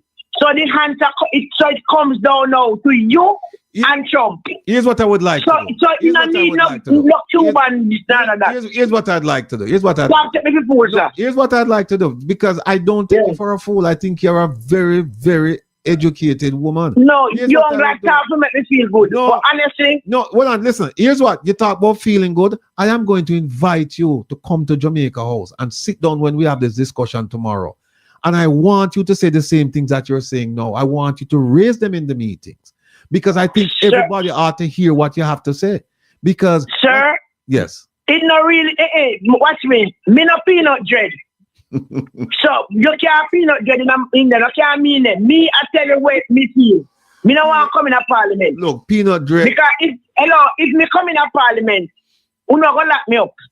Because when me don't talk and my spirit gets cross and angry, me gonna use some derogatory word. No, but listen. So don't invite me in a parliament. That can't put out my fat on fire. No, listen what I say. And if me take sick, me can't go to parliament, me not get through. No, it's not parliament I'm inviting you to, I'm inviting you to Jamaica House. We have a meeting tomorrow, high level. Me know that make it rather worse. Probably when you invite me to Jamaica House, nobody not me back. The IC man say no want water for no drink. So when me have to go to Jamaica House, no, if no want, no, if no want the water in a parliament, Jamaica House. Right. So me no want go to Jamaica House neither. Listen, I was watching a clip one time with a man of Saudi Arabia. And when the man go in a place until long he no come back. So me no want go there. Yeah, me no prime minister. Here's what I'm going to do. Here's what I'm going to do because I really like your ideas. I really like the challenge that you're putting up. And this is what I expect from all of the people in Jamaica, that when we make a decision, that decision must be a coherent decision. It must be a united decision. And as I'm saying to you, we haven't made a decision yet. And so we need and to our prime minister, so here's what I'm when going to do. When the Cuban they not come here, hear me and you never call we up and ask me no question. Hear me out. You never call we, so no call we now. We that no help. No, hold on a second. This Cuban export labor program, my dear lady, this thing started in 1976, and when your farmer boss when your farmer boss win 1980, will take 24 one send them back. Remember? Yeah, and okay. I'm not saying that was the right thing to do, but here's what I'm since you won't come to us, we're going to come to you. We're going to come to your community. What? No come to me. Me no come to me. That not help me. Me want to Cuba and retire. That can fix me and help with the health care. Let me ask you a question. Let me ask you a question. Let me ask you a question. Does it make a difference if you have an eye problem? Does it make a difference if it's a Cuban person looking at your eye problems? Let's say they're all equal in respects, right? In terms of talent. Does it make a difference whether it's a Cuban looking at your eye problem, or it's a Nigerian, or it's a Filipino? It makes, yes, it makes a difference. The Cubans, them are qualified. Then get 100 out of 100. No man, I have some Nigerians. I know about some Nigerians who get 100 out of 100. No, well you can't keep your Nigerian doctor. We know about our Cuban. And we stand with the Cuban. These are not witch doctors. No, these are not witch doctors I'm talking about. No, we just still don't want them. And the next thing, Honorable Prime Minister, you understand that you don't say crime will go down. But the crime will go down from one side. Did you watch the news this evening, or yesterday evening, and see how the police them take out the young man out in one room, sir? And you ever count the amount of gunshot when they give him in front of mother, sir? Well, here's what sir, what are you doing to this? Here's what I'm sir, this is bad. Here's what I have to say about that. It's an ongoing investigation, and when the investigation is completed, we will have a statement to make. I know it looks bad, sounds bad, but let's wait until the facts have been gathered. And then I personally will come out along with the my illustrious Minister of National Security and our very, very competent police commissioner, and we will make a statement. And if the police are found to be lacking, if the police are found to be guilty, not allegedly guilty, if they're found to have acted contrary to the rules of engagement, then they will be held accountable. It's that simple. Sir, you need the body cam. Yes, put yourself in this space. If it was one of your son this evening, how would you feel as a daddy? No, sir.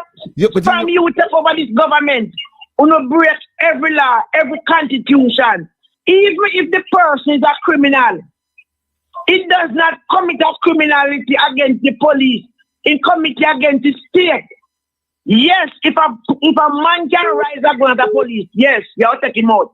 But in these cases where the camera not tell a lie, where you can see clearly, when you hear a mother cry, oh dear God, you kill a woman in front of the mother. Listen, you know why? In a bed, you call him out, one room in and you carry a army of police. Mighty God of Daniel. But listen. Here's what I'm gonna ask you to do. Just calm down with the emotions. Just think about what I'm saying. What I'm saying is this: crime is going down. You know why crime is going down? Because the unemployment rate. We have more people. Sir, don't tell me to calm down. We have more people. I gave birth to children. Don't tell me to calm down. I'm not telling it doesn't matter. To stand up and see a person kill your picnic in front of you. Your 26-year-old picnic where you look fit, him come bury you.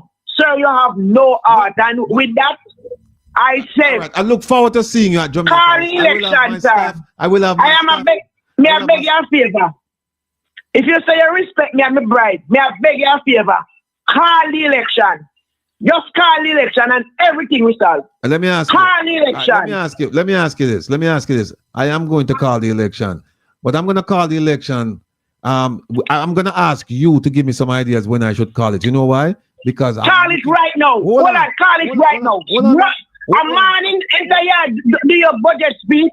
Just call it.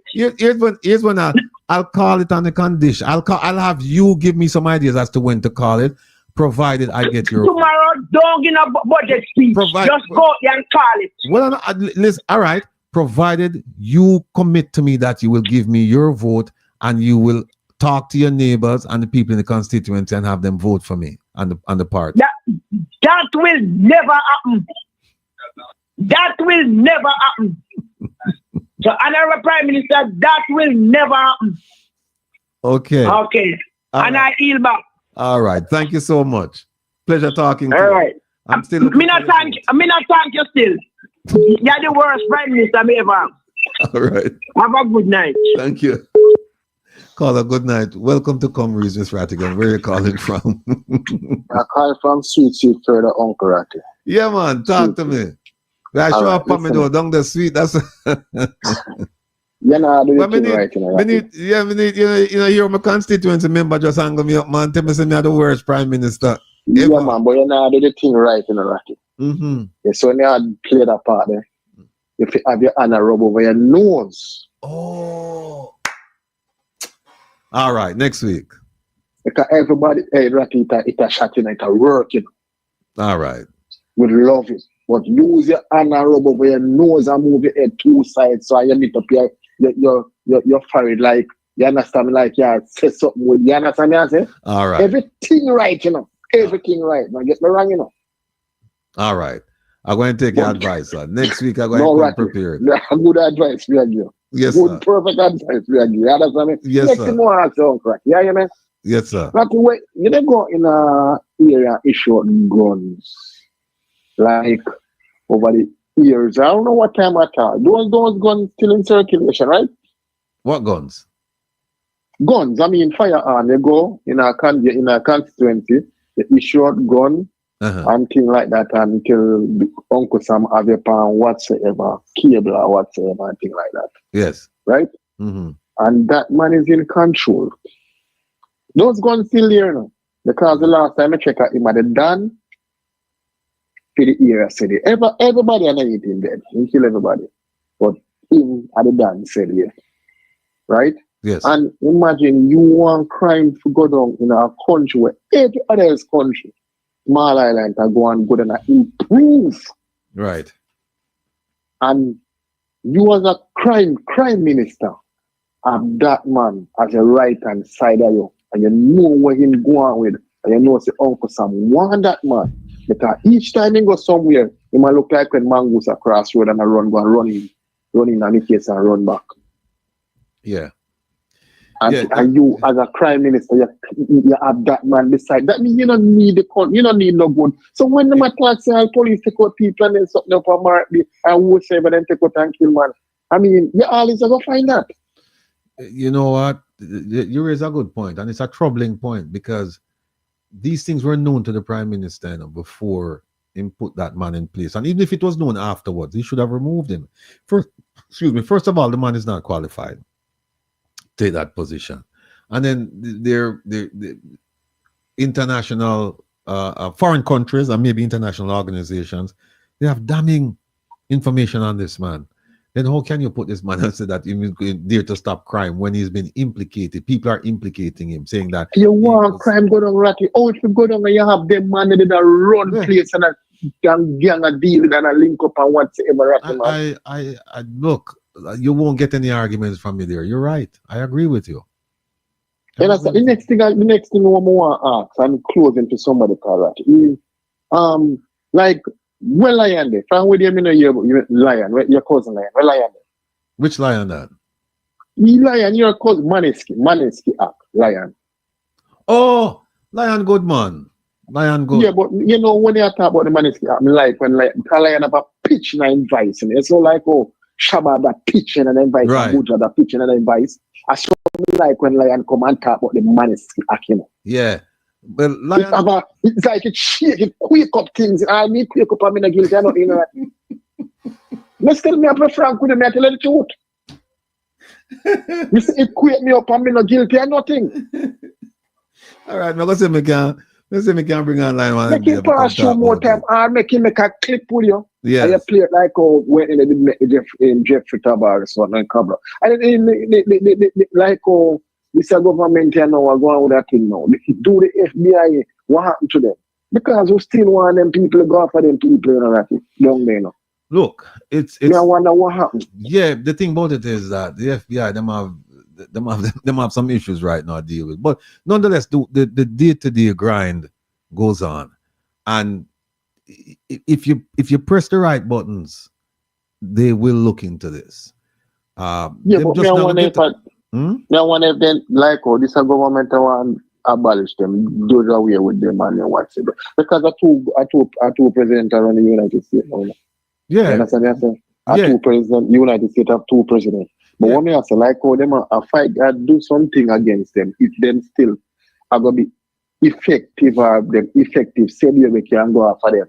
Them money at Jamaica. That me I wonder. Yeah, man, they will. Because if they have to. Because what happens is, you see, what's going on now is going on at a high level. The street agent, he still or she, them still have to work them cases. So what's going on way up top doesn't really affect them because they still have to have them file reviews every 90 days where them have to come into them supervisor and talk about the cases and the sources and all of these things. Them still have to do it. So it doesn't really affect them because they still have a standard to meet. And if they don't meet it, regardless of what's going on above, they're going to suffer consequences. So the work goes on. It's just a matter of getting to the right people and say, listen, I think you should open a case here. And they'll make a project out of it. It's just you just have to get the right people, press the right buttons, and it will happen. And God willing, it is going to happen. God willing. Now, Ratty, let me tell you something. You are the nether Mutty Perkins, you are the nether Baba Tune, you are the nether you, Jeffrey, Carlos, Wayne Lonesome, Andre, the whole all of the nether Perkins, you are the nether Baba Tune, you are the nether all of these guys. You understand me, I say?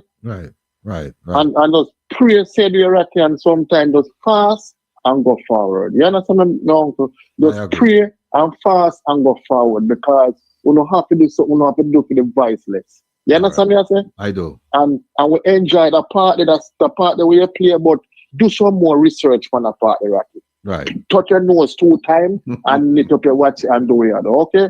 All right, my brethren. God bless. Take care. Bless up. OT, all of one time, OT. OT, where you there? You gone left me. Folks, I tell you, OT, our renowned producer, she gave me a bunch of topics to talk about, and when them get to them, some of them when them get to, because we have such an impromptu session here where, you know, it just take on a tone it produced a certain flavor that people gravitate to, because people want to hear, hey, what answers can the prime minister provide to certain questions? And to be frank, the prime minister is not a great thinker on his feet. He's not a great thinker. The problem is that he's not being asked the right questions. You see, like Madam P now, you see what she do? She make me know, say, listen, me ask you a certain question. She box me in. See? She said, me ask you a certain question, stay right here so I answer that question. I don't want you to start telling me about unemployment. I ask you a question about Cuban doctors, and then you gone over this, you're going to tell me about the lowest unemployment rate, and that's why crime gone down. No connection. And that is what the journalists in Jamaica have to understand. And I think some of them understand it, but they're fearful. This Saturday, I'm going to show you a picture. The Prime Minister have a party recently, a couple of weeks ago, and invite all of the journalists, them. All of them. Excuse me, I don't know if all of them showed, but a lot of them showed up. Now, how likely you think it is that them going to write a bad story about him? How likely? Totally unlikely. But what happened is that you see in social media now, because we're not in Jamaica and because we have the freedom, we're not regulated that people can say, well, you can't say this and you can't say that, And because we do our homework, we come out and we say the things that we want to say, and we produce the evidence, and we hold people accountable, and the message is resonating. People are turning away, are supplementing traditional media with social media. Some people, they don't listen to traditional media, mainstream media at all, because it's a mainstream media in Jamaica has been purchased by the government, so they listen to social media. Some people supplement it, they listen to it, and they listen to social media so that they figure they can get a balanced view. But this thing here, what we call social media, is a game changer, because the Prime Minister has never faced this before, and now he's facing it. And you hear him come out the other day and say, we are tracking them, people who come on social media and say this and say that. And then what happened? Dana Morris Dixon, minister, come out and say, we're not tracking them. And the question is, okay, who if you believe, the Prime Minister or the Minister of Education, who's doubling up as spokesperson for the government, or at least at the post-cab briefings? So these are the things that we have to consider. And I just hope that these exercises, people, you look at it and you get some value out of it. Because if you get a chance to ask the Prime Minister or a politician, the wheels start to turn and you say, okay, I know how to formulate the question. Because if you don't formulate the question properly, they're going to dance around you. That's just the nature of politics. The nature of politics is to dance around the truth. And that's exactly what you're going to do. So what you must do, you mustn't play politics with them. You mustn't play politics with them, because you're going to lose. Yes, Chirac, we the people. You need to just keep them right there. Let me make the announcement. One of the announcements. And we're going to do it again on Saturday. As most of you know, I sleep 3 hours. I go to bed 1 o'clock every morning, sometimes late, and I get up back by 4. And the other night, I was looking at the ceiling and just thinking how I was just looking for inspiration in the quiet. And I don't really like quiet, I love your noise. But in the quiet and in the solitude, I was just looking at the ceiling thinking, how can I come up with an idea to help Jamaica? In addition to the other ideas, I was just searching, grasping for an idea. And it struck me at that moment that, listen, what you do is have a meeting with media personnel, social media, traditional media, whatever. And it doesn't have to be one meeting. It could be a series of meetings, because you talk about a lot of people. And what you do is this. You call it present a problem, supply a solution. and you give each person a half hour. And for that 30 minutes, you're supposed to spend maximum 10 minutes laying out the issue to the public and spend 20 minutes supplying a solution. Because far too often, when we have a half hour like that, we spend all of it talking about the problem. And that's why we get accused of just chatting and no action. Because to some degree, not all of us do it, but to some degree, that's what we do.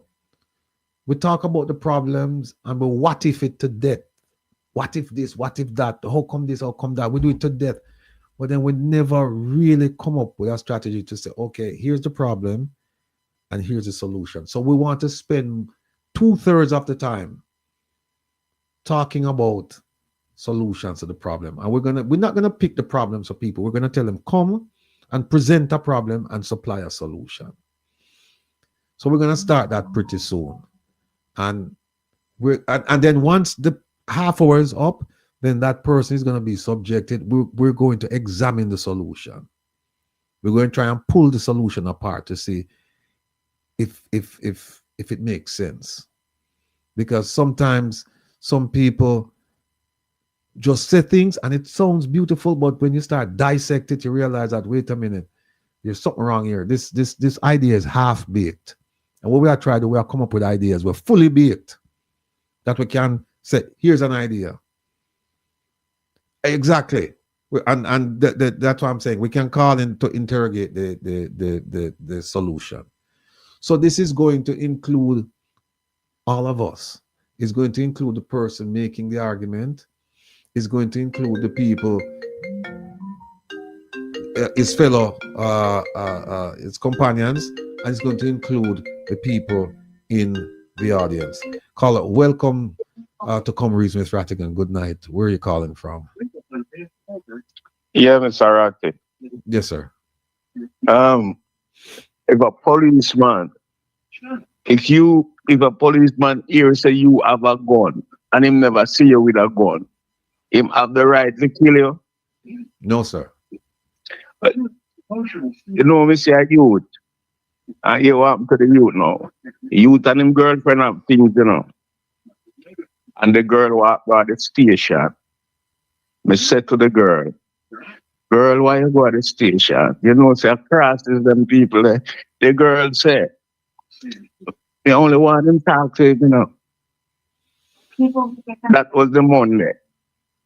The police, when the youth go to the station, the police then send back the youth home and tell the youth, say everything all right.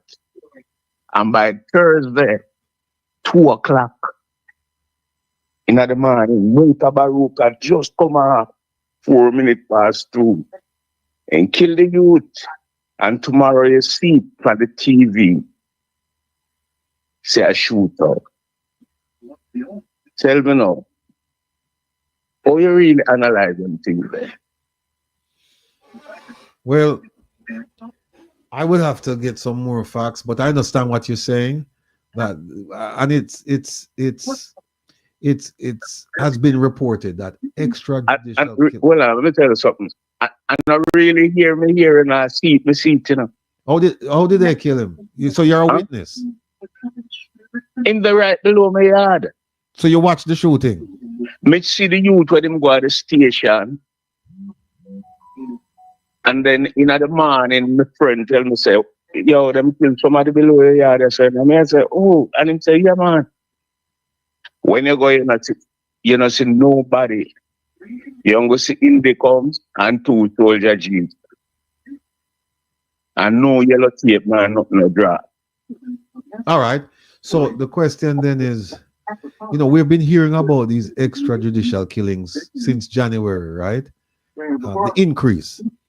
Where is civil society and all of this? No, let me tell you something, Mr. Rattigan. You see when I tell about at 2021, I go to Jamaica, go see that, you know. I live a Connecticut, so I go down there for holiday. Right. So I know something when I hear, me talk to the girl, and I watch the youth till they walk over the station. What became of that case? Do you know? Were the policemen charged? No, me only ask you if the police hears say you have a gun, they never see you with a gun. And him just hear say you have a gun and him come kill you. If they really have the right to that. No such right. You cannot. Okay. Yeah, if somebody say, "Oh, that person have a gun," that doesn't give the police or law enforcement the right to go and it certainly gives them the right to investigate, but it doesn't give them the right to kill the person. It's a load of you. It's a whole bunch of you. Valerie, big up yourself. Yeah. Yep. No, whole, no, I agree. No, I hear what you're saying. I hear what you're saying, and believe me, it has been reported by international organizations time and time again about the spate of extrajudicial killings in Jamaica. In fact, I think Jamaica had one of the highest extrajudicial killing rates in the world at one point. It dipped a bit, but I'm almost certain that it's on the rise again. So, no, to answer your question with one word, no. In next thing, me say, the police them, when me say I kill the youth them have no uniform and them pants tight more than when a woman in a gym have on her tights. And the bulletproof vest with them have on, it no mark no police. Yeah. So and them attire themselves like always the Palestinian them attire themselves. Right. So may I say, how them hide them face, just like how the criminal then hide them face and come kill. The same way them hide them face and come kill. And so you can't identify nobody. Right. Can I see them kill my girlfriend son same way? And them come in a private car. And when them kill the youth, then them call the Jeep and the Jeep come take them, show them another thing. In the back of the Jeep. I'm not here or something I tell about. I'm not questioning your perception or your observation. I would like to ask you this question though. What do you think would cause a group of humans to act in this way against a fellow human in Jamaica in these because the police them feel that part of planet that belongs to them and the politician and the rich people, so the other poor people them are trespass on the planet. Them have some Jim Crow, Draconian, Eurocentric ideas. It's like a farmyard business. Where did that idea come from? Do you think it is something that was transmitted to them by their superiors, or it's just something innate? Me just believe the hierarchy or whosoever responds to them, just mobilize them in another way that say poor people are really relevant. Especially the youth them. Right. You can imagine a youth just celebrating 20 birthday, never even let this 21. Yeah, it must be tough not only on the community, but definitely on the parents, Definitely. And this doesn't engender a good relationship with the police either, because when these things happen, what you have the chasm, it just becomes wider. You can't bridge it because people are in different camps. And they see the police as the enemy instead of the police as a protector. Me just believe, Mr. Ratty, and you want me to tell you something? Me, I one of the first man who left America and go to Jamaica, go tell people about your show, from the first week when you come on the program. No, give thanks, man. Give thanks. Yeah. Give thanks. Them time that you used to first time when you come on Wayne Loans from program.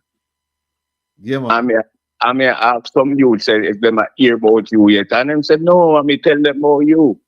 No, give thanks. No man from the Negril area, me make them know about you.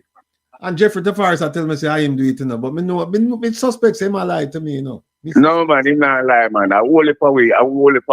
But what are you doing to Jeffrey Tavares? Jeffrey Tavares, I tell me say I am doing it, but I know him. You know me, I say. Any man will come from West, them always have to talk about you. All we talk about you. But me still I say, it not look good. Right.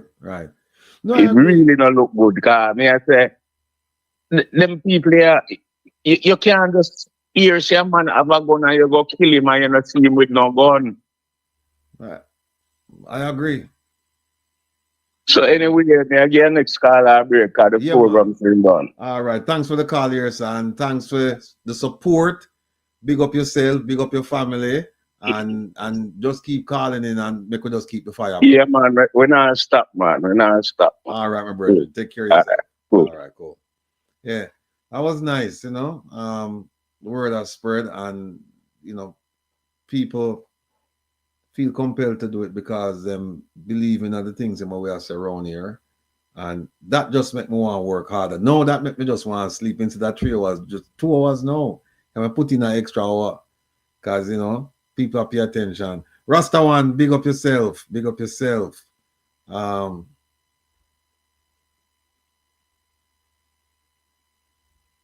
Elaine, so I forgot to sleep.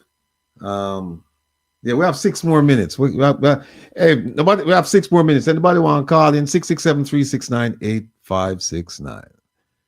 The number is 667-369-8569. We are going to have another humding of a program this Saturday. You have to tune in. You have to tune in. We're gonna focus on the education portfolio, and also we're gonna talk about some things that came up last week, over the past few weeks, and breaking news this week. We also have a piece on the DPP. I think you're gonna find it interesting to see the kind of person she is. You think you know her, but it's one thing if you think you know somebody, but when you hear words coming out of their mouth, and when you say the right things, you'll understand. And we have something that she's written, and we're gonna and what the thing that I'm gonna, some of you have, I think I'll give a preview on it on a prior show, but this is something that has not seen the light of day in the media, so we're going to put that out there.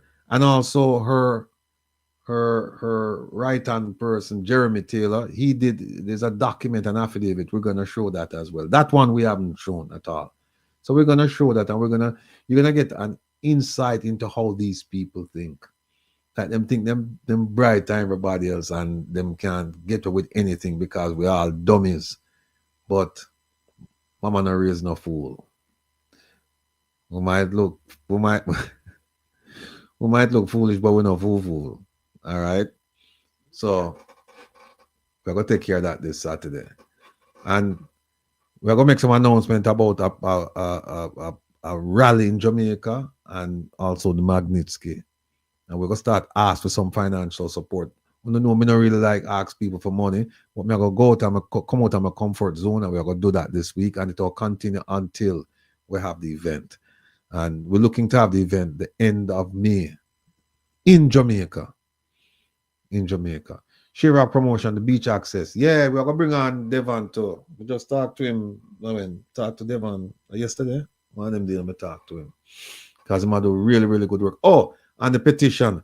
We have a petition because we were thinking about using the One Jamaica Legal Defense Foundation to file the Magnitsky, but instead we're going to have concerned Jamaicans put them signature with them out there, because we talk a lot, and now we are saying, all right, see it out, we do it. Put your signature there, so if you really mean business, because we're going to send this thing off. And when we send it off to whoever we send it off to, and them say 2,000, 3,000, 4,000 signatures, just think about the impact that I gonna have. Just think about the impact, as opposed to an organization and them look at them say, oh, they don't have members, it's a board. So we're counting on you for that. And now is a time that we expect that everybody's gonna jump in and play their role, because for far too long we've been criticized and we don't do anything. Now is the time.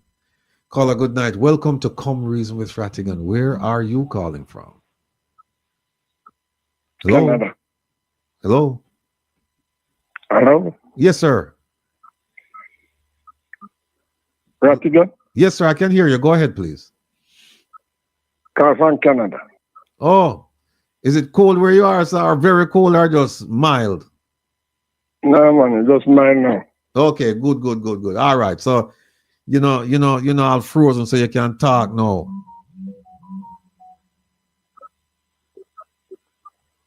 Caller? Yes. Yeah. Go ahead. Go ahead. We're listening to you. Go ahead. What you have a point you want to make? Just mine. Yeah, go ahead. Yeah, it's mine. I hear you. Right now, me like, where me see you. Where me see the picture of you. Yeah. Yes. The points me want to meet. Where you are, where the picture where me see you and speaking. You mean the picture behind me? Yes. That is 41. That is 41 Penwood Crescent, and it's right on the corner of Penwood Crescent and Penwood Road, diagonally from Varma Road. I know the year. Okay. This is Miss Florida. They have a bar inside there. They used to have a betting shop on the corner too, a bar and a betting shop. And when you go inside that yard, yeah, it's a big yard. I used to live in this yard. Yeah. And when you go when you go through that gate, you go through another gate, and there's a man named Dad who used to sell pick-a-paw in the yard. That's good.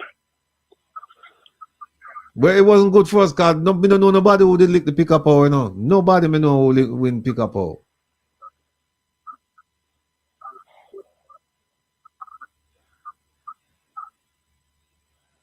Carla, I can't hear you.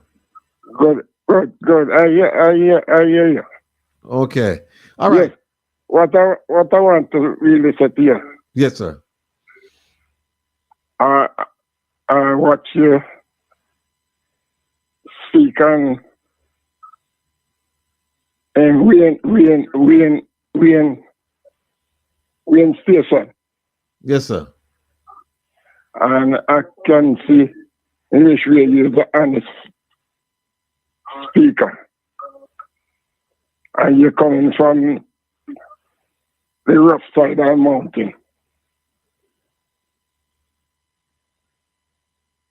Yes. Yes, sir. Go ahead. I'm listening to you. Yeah. One thing I would like to tell you, I'm 79 years old. How old are you, sir? 79. God bless you. And I was born in Chelani. Yes, sir. I spent most of the time in Kingston. So I know all the years in Kingston, more than the Prime Minister. In Jamaica, I know Jamaica more than the Prime Minister. Yes, sir. And my job where I used to do, I go to every country, every parish. Yes, sir.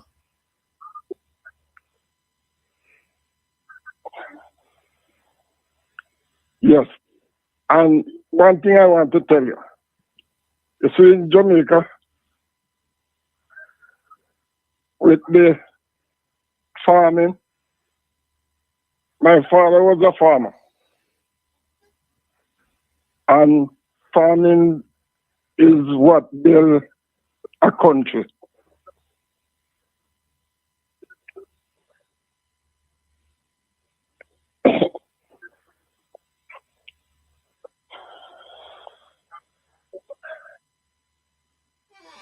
You still there?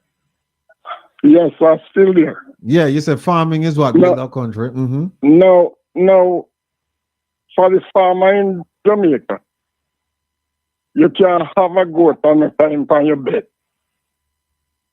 You can't have a goat and tie the goat on your bed. As thief. Oh. Thief. Pretty larceny. Okay. Yes. Mm-hmm.